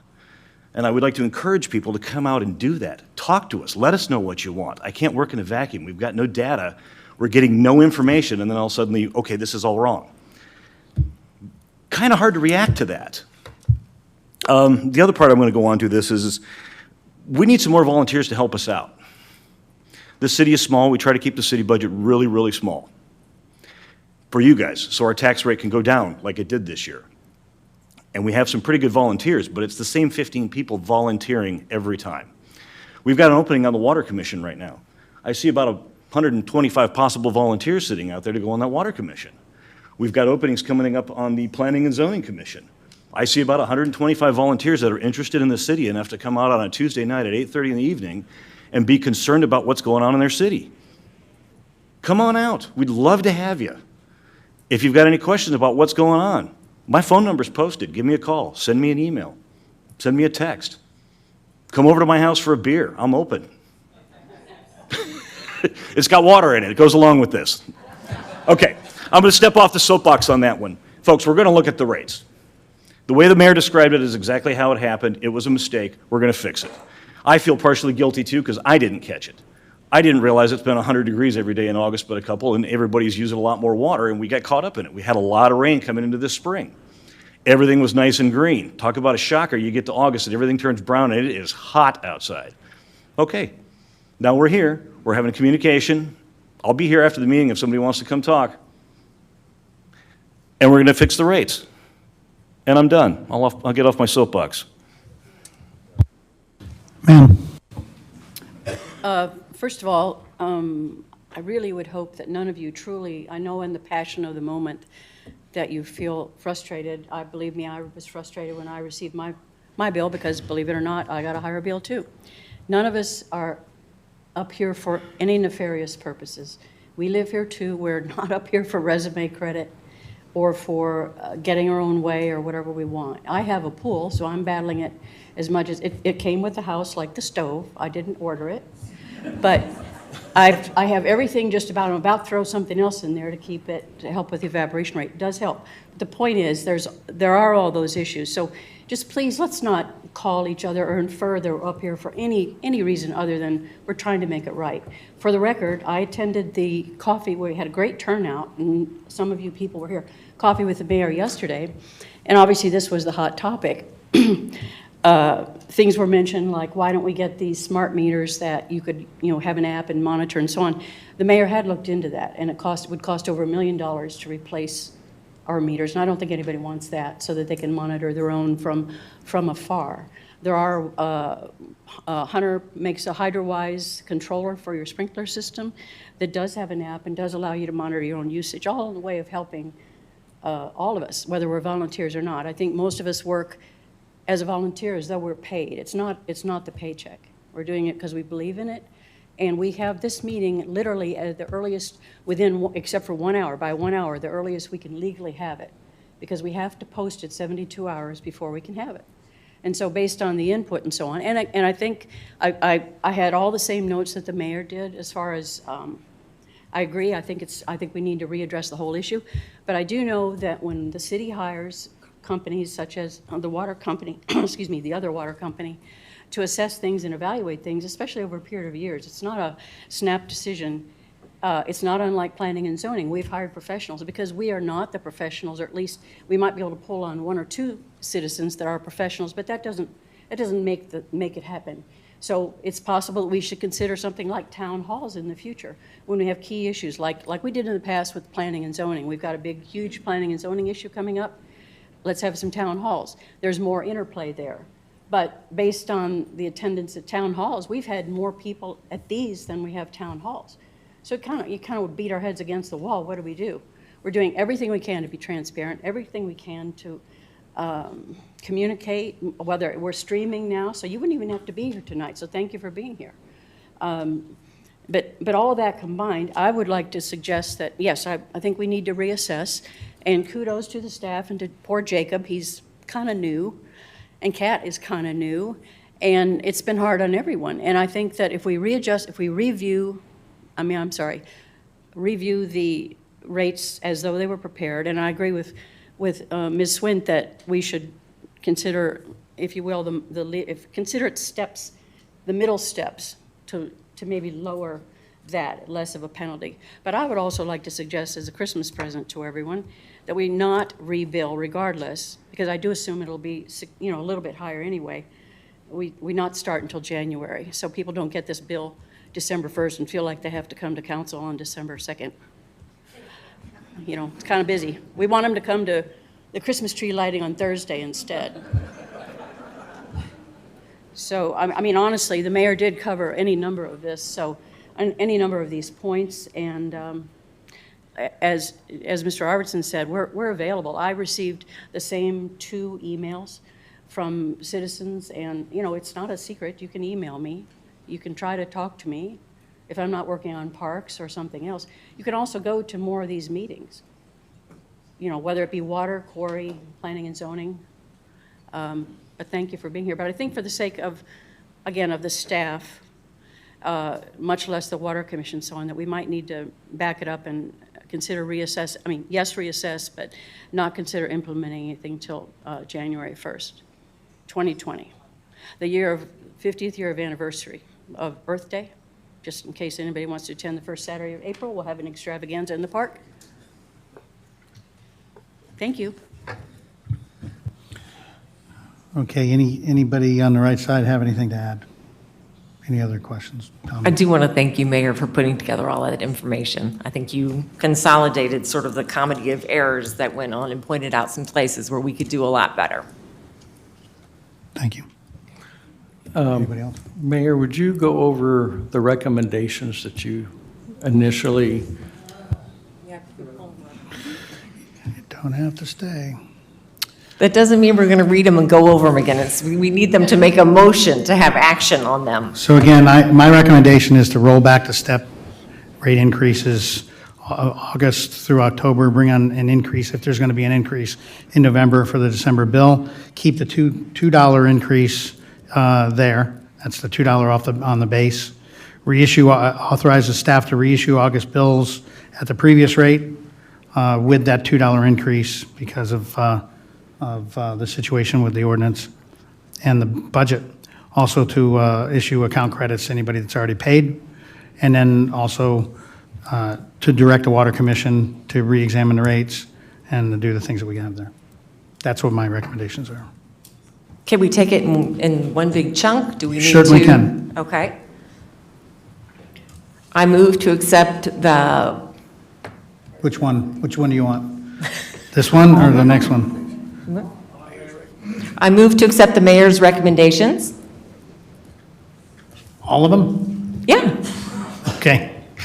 So I have a motion from place 2 to accept the recommendations to roll back the step and not do any increase until November with the December bill, to keep it with the exception of $2 base rate, to authorize staff to reissue the August bills with that $2 increase, issue credits to anybody that's already paid, and to direct Water Commission to re-examine the rates as written here. That's the motion. Can I get a second? Second. A second from place 3. And any further discussion or questions? I am in favor of all of that, except I would, again, go back to my recommendation that it not be, whatever it is, that it not be implemented till December. Just move it 1 month. I don't think the water company will go broke. I can amend my recommendation to reflect that. Okay, so I have a motion from place 2 that's being amended to go to December with the rates for a January bill. Place 3, do you second that amendment? Yes. Okay. Any further discussion? All in favor? Aye. Any opposed? It is unanimous. Staff, let's make sure Water Commission knows, we have some Water Commission people here, make sure they know what we're intending. And staff, we're going to be reissuing the bills and spreading the word. There's a couple of issues with this that we want to make sure. A couple things that I think are important. First of all, if you haven't paid, wait till you get the next bill. If you have paid, you're going to get a credit.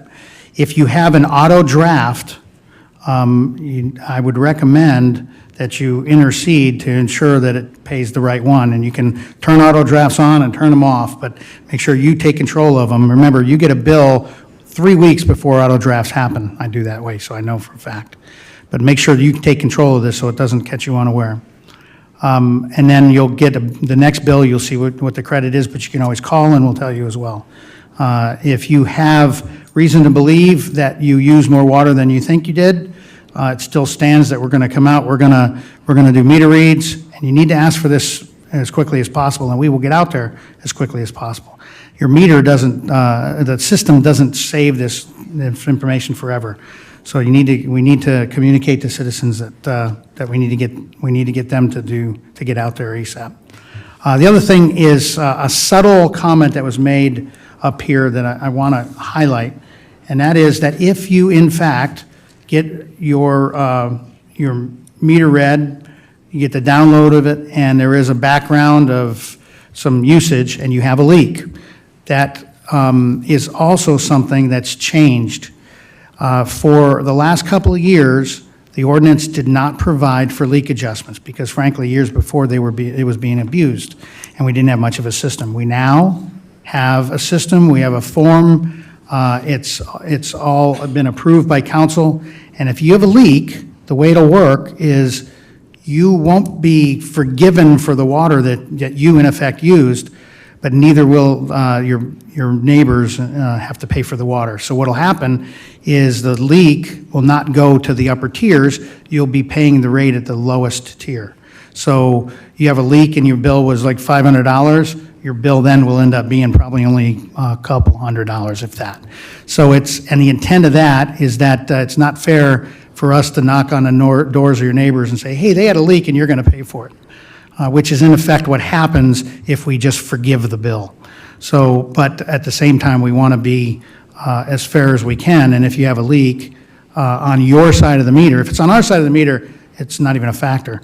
But if you have a leak on your side of the meter and it goes through the process, you'll be charged at the very lowest rate, and you'll see. So there are people that are concerned that they didn't use the water that we say they use. We're going through all this investigation, and by all means, if you have the evidence that you have a leak, you need to work with our water manager, and he will make sure that if it's a lower rate or lower level leak, he has the authority to do it. And you can read in the ordinance where, depending on the level, it's either the water manager has the authority or the water commission recommending to the city administrator, or it's the council if it's a very big amount, and that's just reasonable to do that. So that's another thing that's available, and then just by the way it worked out, and we got that through the process, and we didn't actually time it to be when this rate increase came out. It just happened that way. We've been working on that leak adjustment for quite a while as well.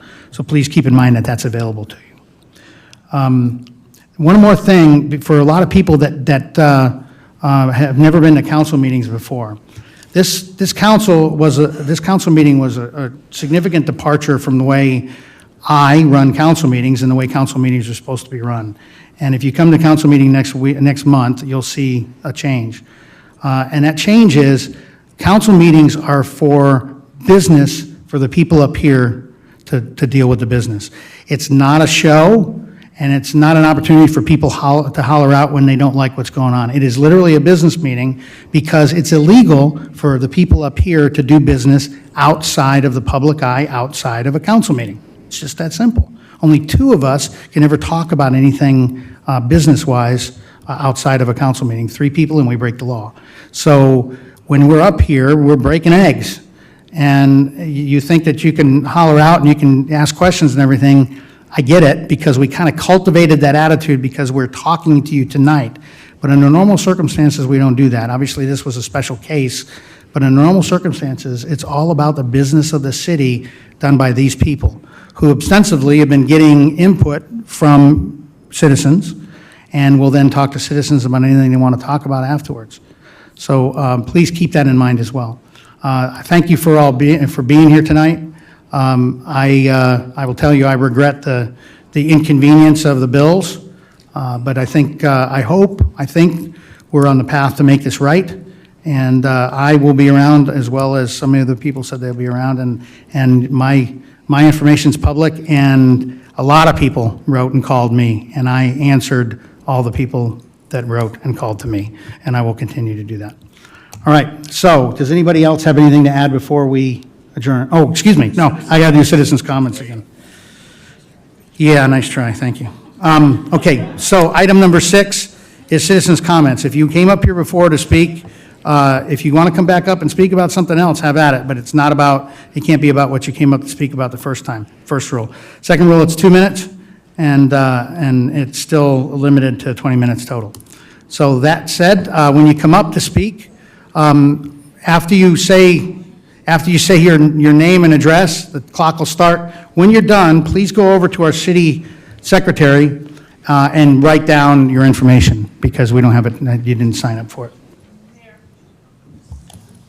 Before we start citizen comments, can we announce about the auto draft forms that people can sign tonight or okay. pick up? Before, I just wanted us to I catch did- people before they that's, left. okay, I didn't know you wanted to do that, but that's great. I think it's a great idea. Is city secretary ready to do that? Yes. Ms. Spencer, you have the floor. Sorry about that. You jumped up, but this is a good thing, so. Real quick, before anyone leaves here, if you do have automatic bill payment on your account and you want to stop it for this month, we have to have this signed form returned to us no later than this Thursday at 10 a.m. So it's really important that if you want that to not run automatically, you have to fill this out and turn it in by then. And then if you want to go back to getting your bills automatically drafted again, we will need you to submit the reauthorization form. So you can't get the new bill in time to switch it? Right. No, ma'am. Right. So the drafts are going to go through on September 15th. I'm sorry? You will receive a credit. Anyone that is already paid will receive a credit. Okay, Auto draft, you'll receive a we're credit. breaking the rules here. We can't have this interaction. Come talk to me after. But the these will be fact of on the the matter table. is remember, if you overpay, you will get a credit. It's just that simple. And so the next month, if you overpaid enough to cover the next month, you won't have to pay anything the next month, or if you know, and well, you know the rest. Anything else you want to say about that, Ms. Spencer? Just that these will be over on the table for anyone that would like to fill one out. Thank you, Mayor. Thank you. Ma'am, anything else? Okay, now, citizens' comments, please. And you might have to, you have to turn the mic on. There you go. Is it on? Yes, ma'am. DeBron West, 9752 Trophy Oaks. I just wanted to speak about my experience and urge you not to focus 100% on rates, because I am still 100% convinced that there is a meter problem. I have been speaking to Jacob for 3 months, not unlike everybody else for 1 month. I leave my home for 3 months every summer. There is not one person. I am a family of 6. I guess on an average, everyone flushes the toilet 5 times a day. So you can imagine how many times I have 4 girls. We flush the toilet a lot. So there is a lot of water usage. The first month I was gone, I looked at my husband, I said, oh my goodness, we have a leak in our house. We've used 40-something thousand gallons, and we normally only use an average of 20,000. I don't have an autofill. I set my irrigation to only 1 day a week on Tuesdays. There's a problem. So I call, the city checks, they told me it was irrigation. I paid someone to come out, check my irrigation. No leaks, no problems. Come to find out, surprise, my kitchen leaked. My kitchen flooded, my pool turned green, my nice pool man cleaned it out, sprayed it, filled it back up. Okay, problem solved, there's my 40-something thousand gallons. The next month, I'm gone, all of a sudden it's 50-something thousand gallons. I'm like, well, is my whole house floated away at this point because there's a problem? Nothing wrong. I paid a plumber to go back in, check everything. We checked irrigation again. I'm gone. A lovely neighbor took care of all this for me. Month 3, 60-something thousand gallons. Not one person was home. I still don't know what the problem is. Jacob is helping me. I pray nightly that he's not going to tell me I'm going to have a houseboat soon. But there is definitely something wrong, whether it's just my meter, everybody's meter, a few people's meter. I don't know. I'm not an expert in meters. But I know that my home has a problem, and I hope I've had 3 meter readings, I think now. So I'm hoping that the water department can figure it out, help me, somebody figure it out. Thank you, ma'am.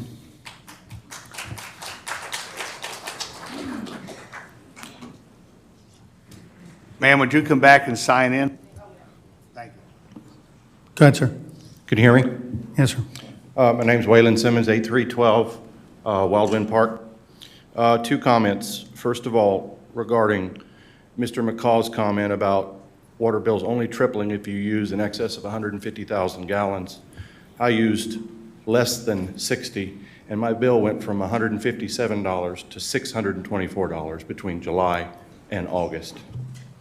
Secondly, Mayor Thompson mentioned that the proposed rate, or the new rates for the city of Garden Ridge, were less than San Antonio water system. That's incorrect. At a 25,000 gallon usage, Garden Ridge charges $99.90. City of San Antonio charges $94. I'll skip up to 50,000 gallons. Garden Ridge, $331.20. San Antonio water system, $213.76. I can go on and on. 75,000 gallons. Garden Ridge, $801.24. San Antonio water system, $333.50.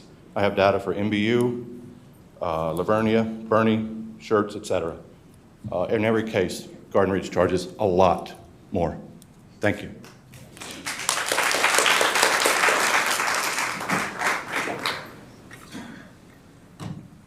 Thank you, Mayor, Council, and everyone.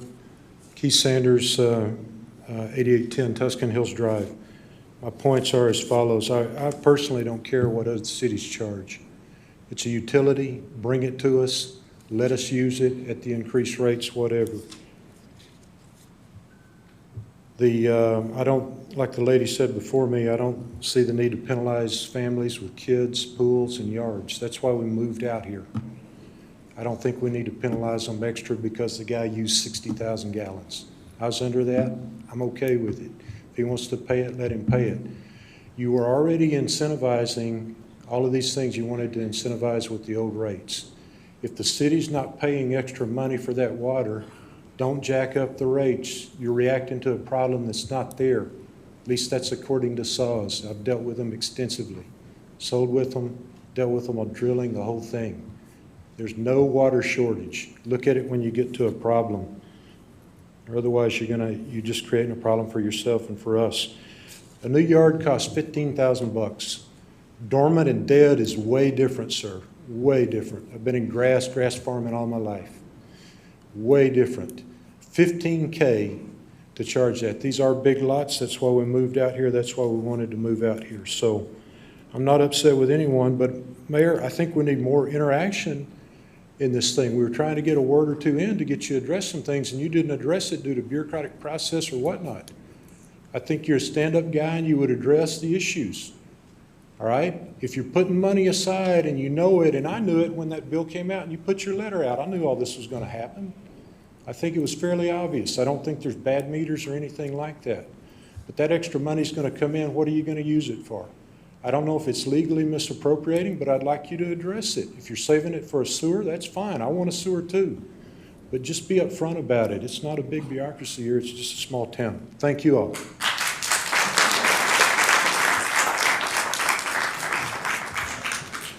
Next, please. Cheryl Beithard, 9925 Trophy Oaks Drive. Mr. Mayor, you provided information about why we need these changes, and that was very informative to me. I would also request that we get information on how much. I think if we can provide what the requirement is for that 15% increase in costs and the things that need to be moved over from the general fund, and some information about the projected amount that will be provided by these increases once the rates are established, I think it would go a long way to helping out with some of that rumor mill about where that money is going and how much of it, how much it really amounts to. I have a lot of questions about that. And that's my main point. I have two quick comments. Be careful of assumptions. I have a very green front yard because shortly after we bought the house, we found we had a code violation, had to replace the sewer, the septic with a drip irrigation. My front yard is very green, but not because of irrigation water. The second one is communication is the key to almost everything. I think you need time to let people know what's coming. And I appreciate the comment asking to defer these rate increases to January because we were looking at being right back in the same thing where the new rates would be established in October and we wouldn't have any time to process information and make changes. Thank you. Come on up, please. My name is Ann Caton Gill. I live at 21749 Forest Water Circle. thank you very much for the opportunity to meet tonight. In the interest of transparency, clarity, understanding more about our water usage, our bill needs to reflect more consideration, i.e. the tiered water usage and rates, to please know what each level and rate is costing. Further, usually in a year, I may get 2 successive months of exactly the same billing, $145.12. If our meters are being read every month, I would not expect that to be a repeat situation. Further, I only spoke with one person, a neighbor, regarding our water usage. My bill was an even number. For example, 10,000. My friend, the only person I spoke with, was 12,000 exactly. Are our meters being read every month? And if so, are they being accurately reported in terms of water use? The rounding off makes me question. I would like to know what day every month our bill or our meter is to be read. That way we can help plan the best usage and time for our watering. Thank you again for the opportunity tonight. Come on up, please.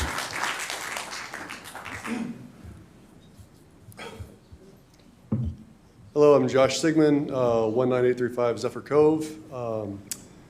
First of all, thank you for rolling it back. I think for everyone in the room and yourselves, it was a little bit of a shock, so thank you very much. I do represent a different demographic than the average that you're calling, right? I do have a couple of 3 kids. I do have a pool, I've got a very green yard, and I moved here for all those 3 reasons. And I'm gonna address it from more of 2 points. I know that we're talking about, don't worry if you're not in the 100,000 or over range, we're not talking to you, but we're gonna penalize. And I'd be real careful about being punitive in those areas, right? I'm in the real estate and lending industry, and so I get to speak to people on a daily basis and recommend where to move and where not to move. And unfortunately, after my $2,750 bill this month, in my lending practice this week, I had to have the conversation with 3 people that were borderline qualifying for their mortgage, that were looking between our city and a different city. People do not buy into a property based on the double loopback system of the Great Water. They will not buy a property based on a $2,000 tax bill, right? So from a real estate perspective and from a punitive damages perspective, I agree. I'm happy and I am blessed I'm able to pay for a higher tax bill than average. I'm fine with that, right? But 2 times is a bit ridiculous. That's where the punitive piece comes in. I'll pay my fair share and then some, but don't just relook at what you call the middle. The middle is not indicative of what the future of Garden Ridge is. People are moving, people are dying, people are moving in. And the people that are moving in have big families that flush the toilets a lot and everything that was said before. If you can buy, mathematically, if you just go to the average move up from a $200 to a $400 or a $300 to a $500 water bill, mathematically what that represents is $100,000 of buying power to buy in a different property, for them to choose. Thank you, sir. Thank you.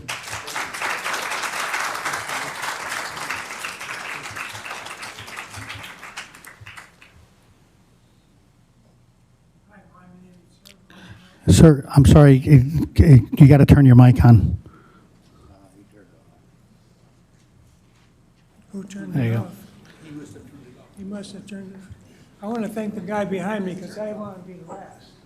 But anyhow, 9010 Sumac Cove, Herb Langthorpe, and my wife over here, Lona Langthorpe. I think many of you know her. We were surprised. We've been here for 27 years in Garden Ridge, and 22 of those years we've been retired and, or retarded, as my wife likes to say. But we were surprised in the fact that 2 months ago, we had 48,000 gallons, and last month, we had 64,000 gallons. Now, we shower daily. We have never changed the settings on our sprinkling system, and we have never changed our setting on the cycles of the sprinkling system. And we just feed the birds and squirrels and black rock squirrels especially. Hate those guys.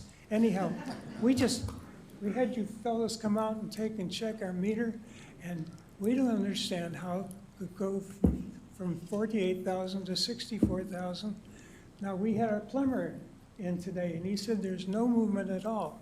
Your fellows came out and they said there was maybe a little tiny blips in there somewhere, but would you kindly put some blue tablets in your toilets and then watch for a day and to see whether there's anything blue coming. By the way, thank you for the stipend for putting in the low flow toilets.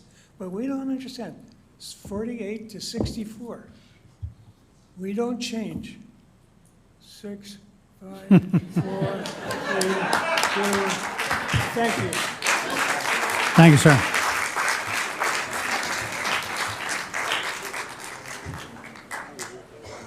I don't know if I can beat that or not. My name is Phil Langlis, 9524 Goldenrod Circle. My wife didn't want me to come up here, but here I am. First of all, I want to thank Larry for saying that he made a mistake. But just because he made a mistake, don't put a guilt trip on me and my wife and the others in here just because we have some green grass. That's not right. Now, I appreciate everybody in this room. I want you to know that, and especially our police. We've been here. We were here in Garden Ridge in 78 to 84. We moved away. We came back 13 years ago. We love it here. We love it here. And yes, I have some green grass, okay? And yes, I believe in taking care of our planet, yes. And we're not going to die in 10 years. But I'm going to tell you right now, what you've done today, at least you've opened this up to the people, and we appreciate that. I want you to know that. I was a school principal for a number of years. I sat in front of groups like this, but I never had a superintendent say they made a mistake. So Larry, I want to thank you for that. That took a lot of guts to do that. I want you to know that, okay? You need to listen to the people. I don't care if you're getting paid or not. You volunteered to do this job. Listen to us. People don't show up to meetings like this. People don't show up to school board meetings. Okay, I'm just telling you that because I've been to many of them. But I do thank you. I thank all the people that get up and spoke and all the people that sat there and listened because we are a community. This is a great place and we want to keep it that way. Okay, thank you guys. Thanks, sir. Next.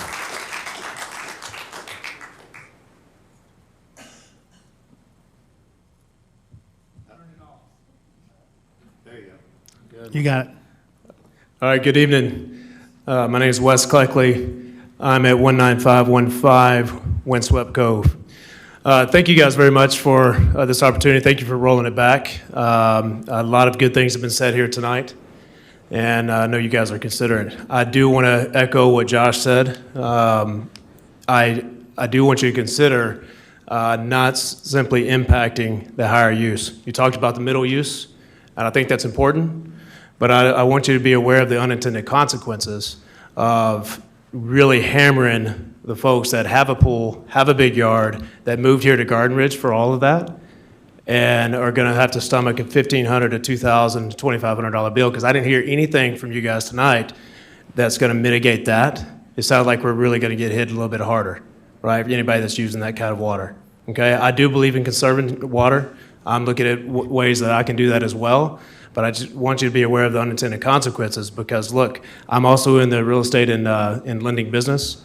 And why would somebody spend $500,000 here for a house when they could buy another house in another city for $700,000 with the same monthly outflow of funds? Okay, so I just want you to think about that. And again, thank you very much for the consideration and rolling back what you've done, and appreciate the further consideration. Have a good evening.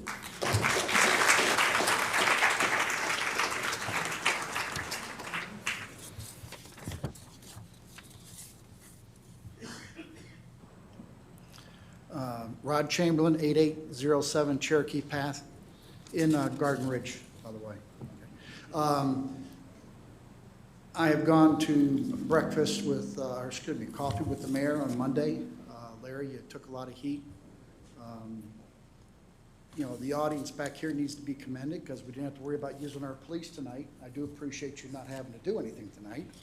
It's pretty good from that side. Kay, thank you for looking at going to the next month, adding on another month because it gives us time to do it right the second time.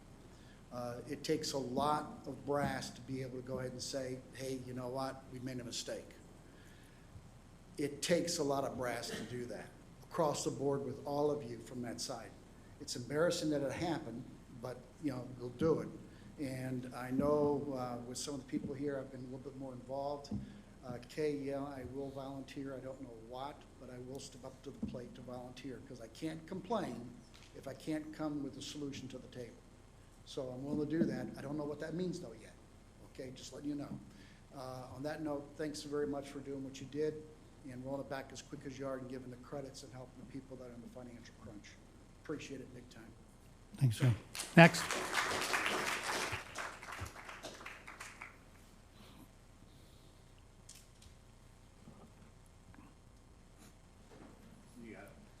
Dr. Jim Miller, 9910 Marie Meadow. I want you guys to know that I have been sufficiently water shamed. Sir? I don't have a pool. Sir, remember, you talked about this before, No, so. I talked about baggage last night. Okay.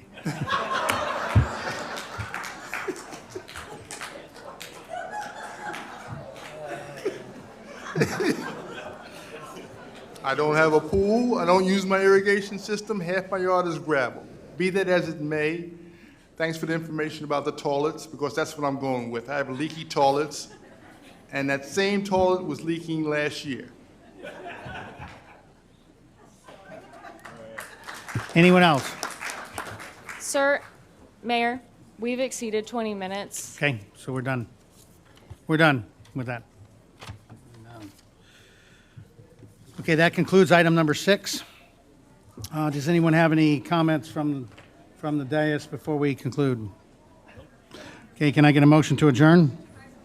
Move to adjourn. Place Move one to with the adjourn. motion. Move to adjourn.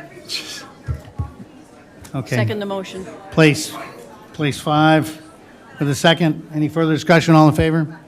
Aye. Any opposed? Unanimous. We are adjourned at 9:12.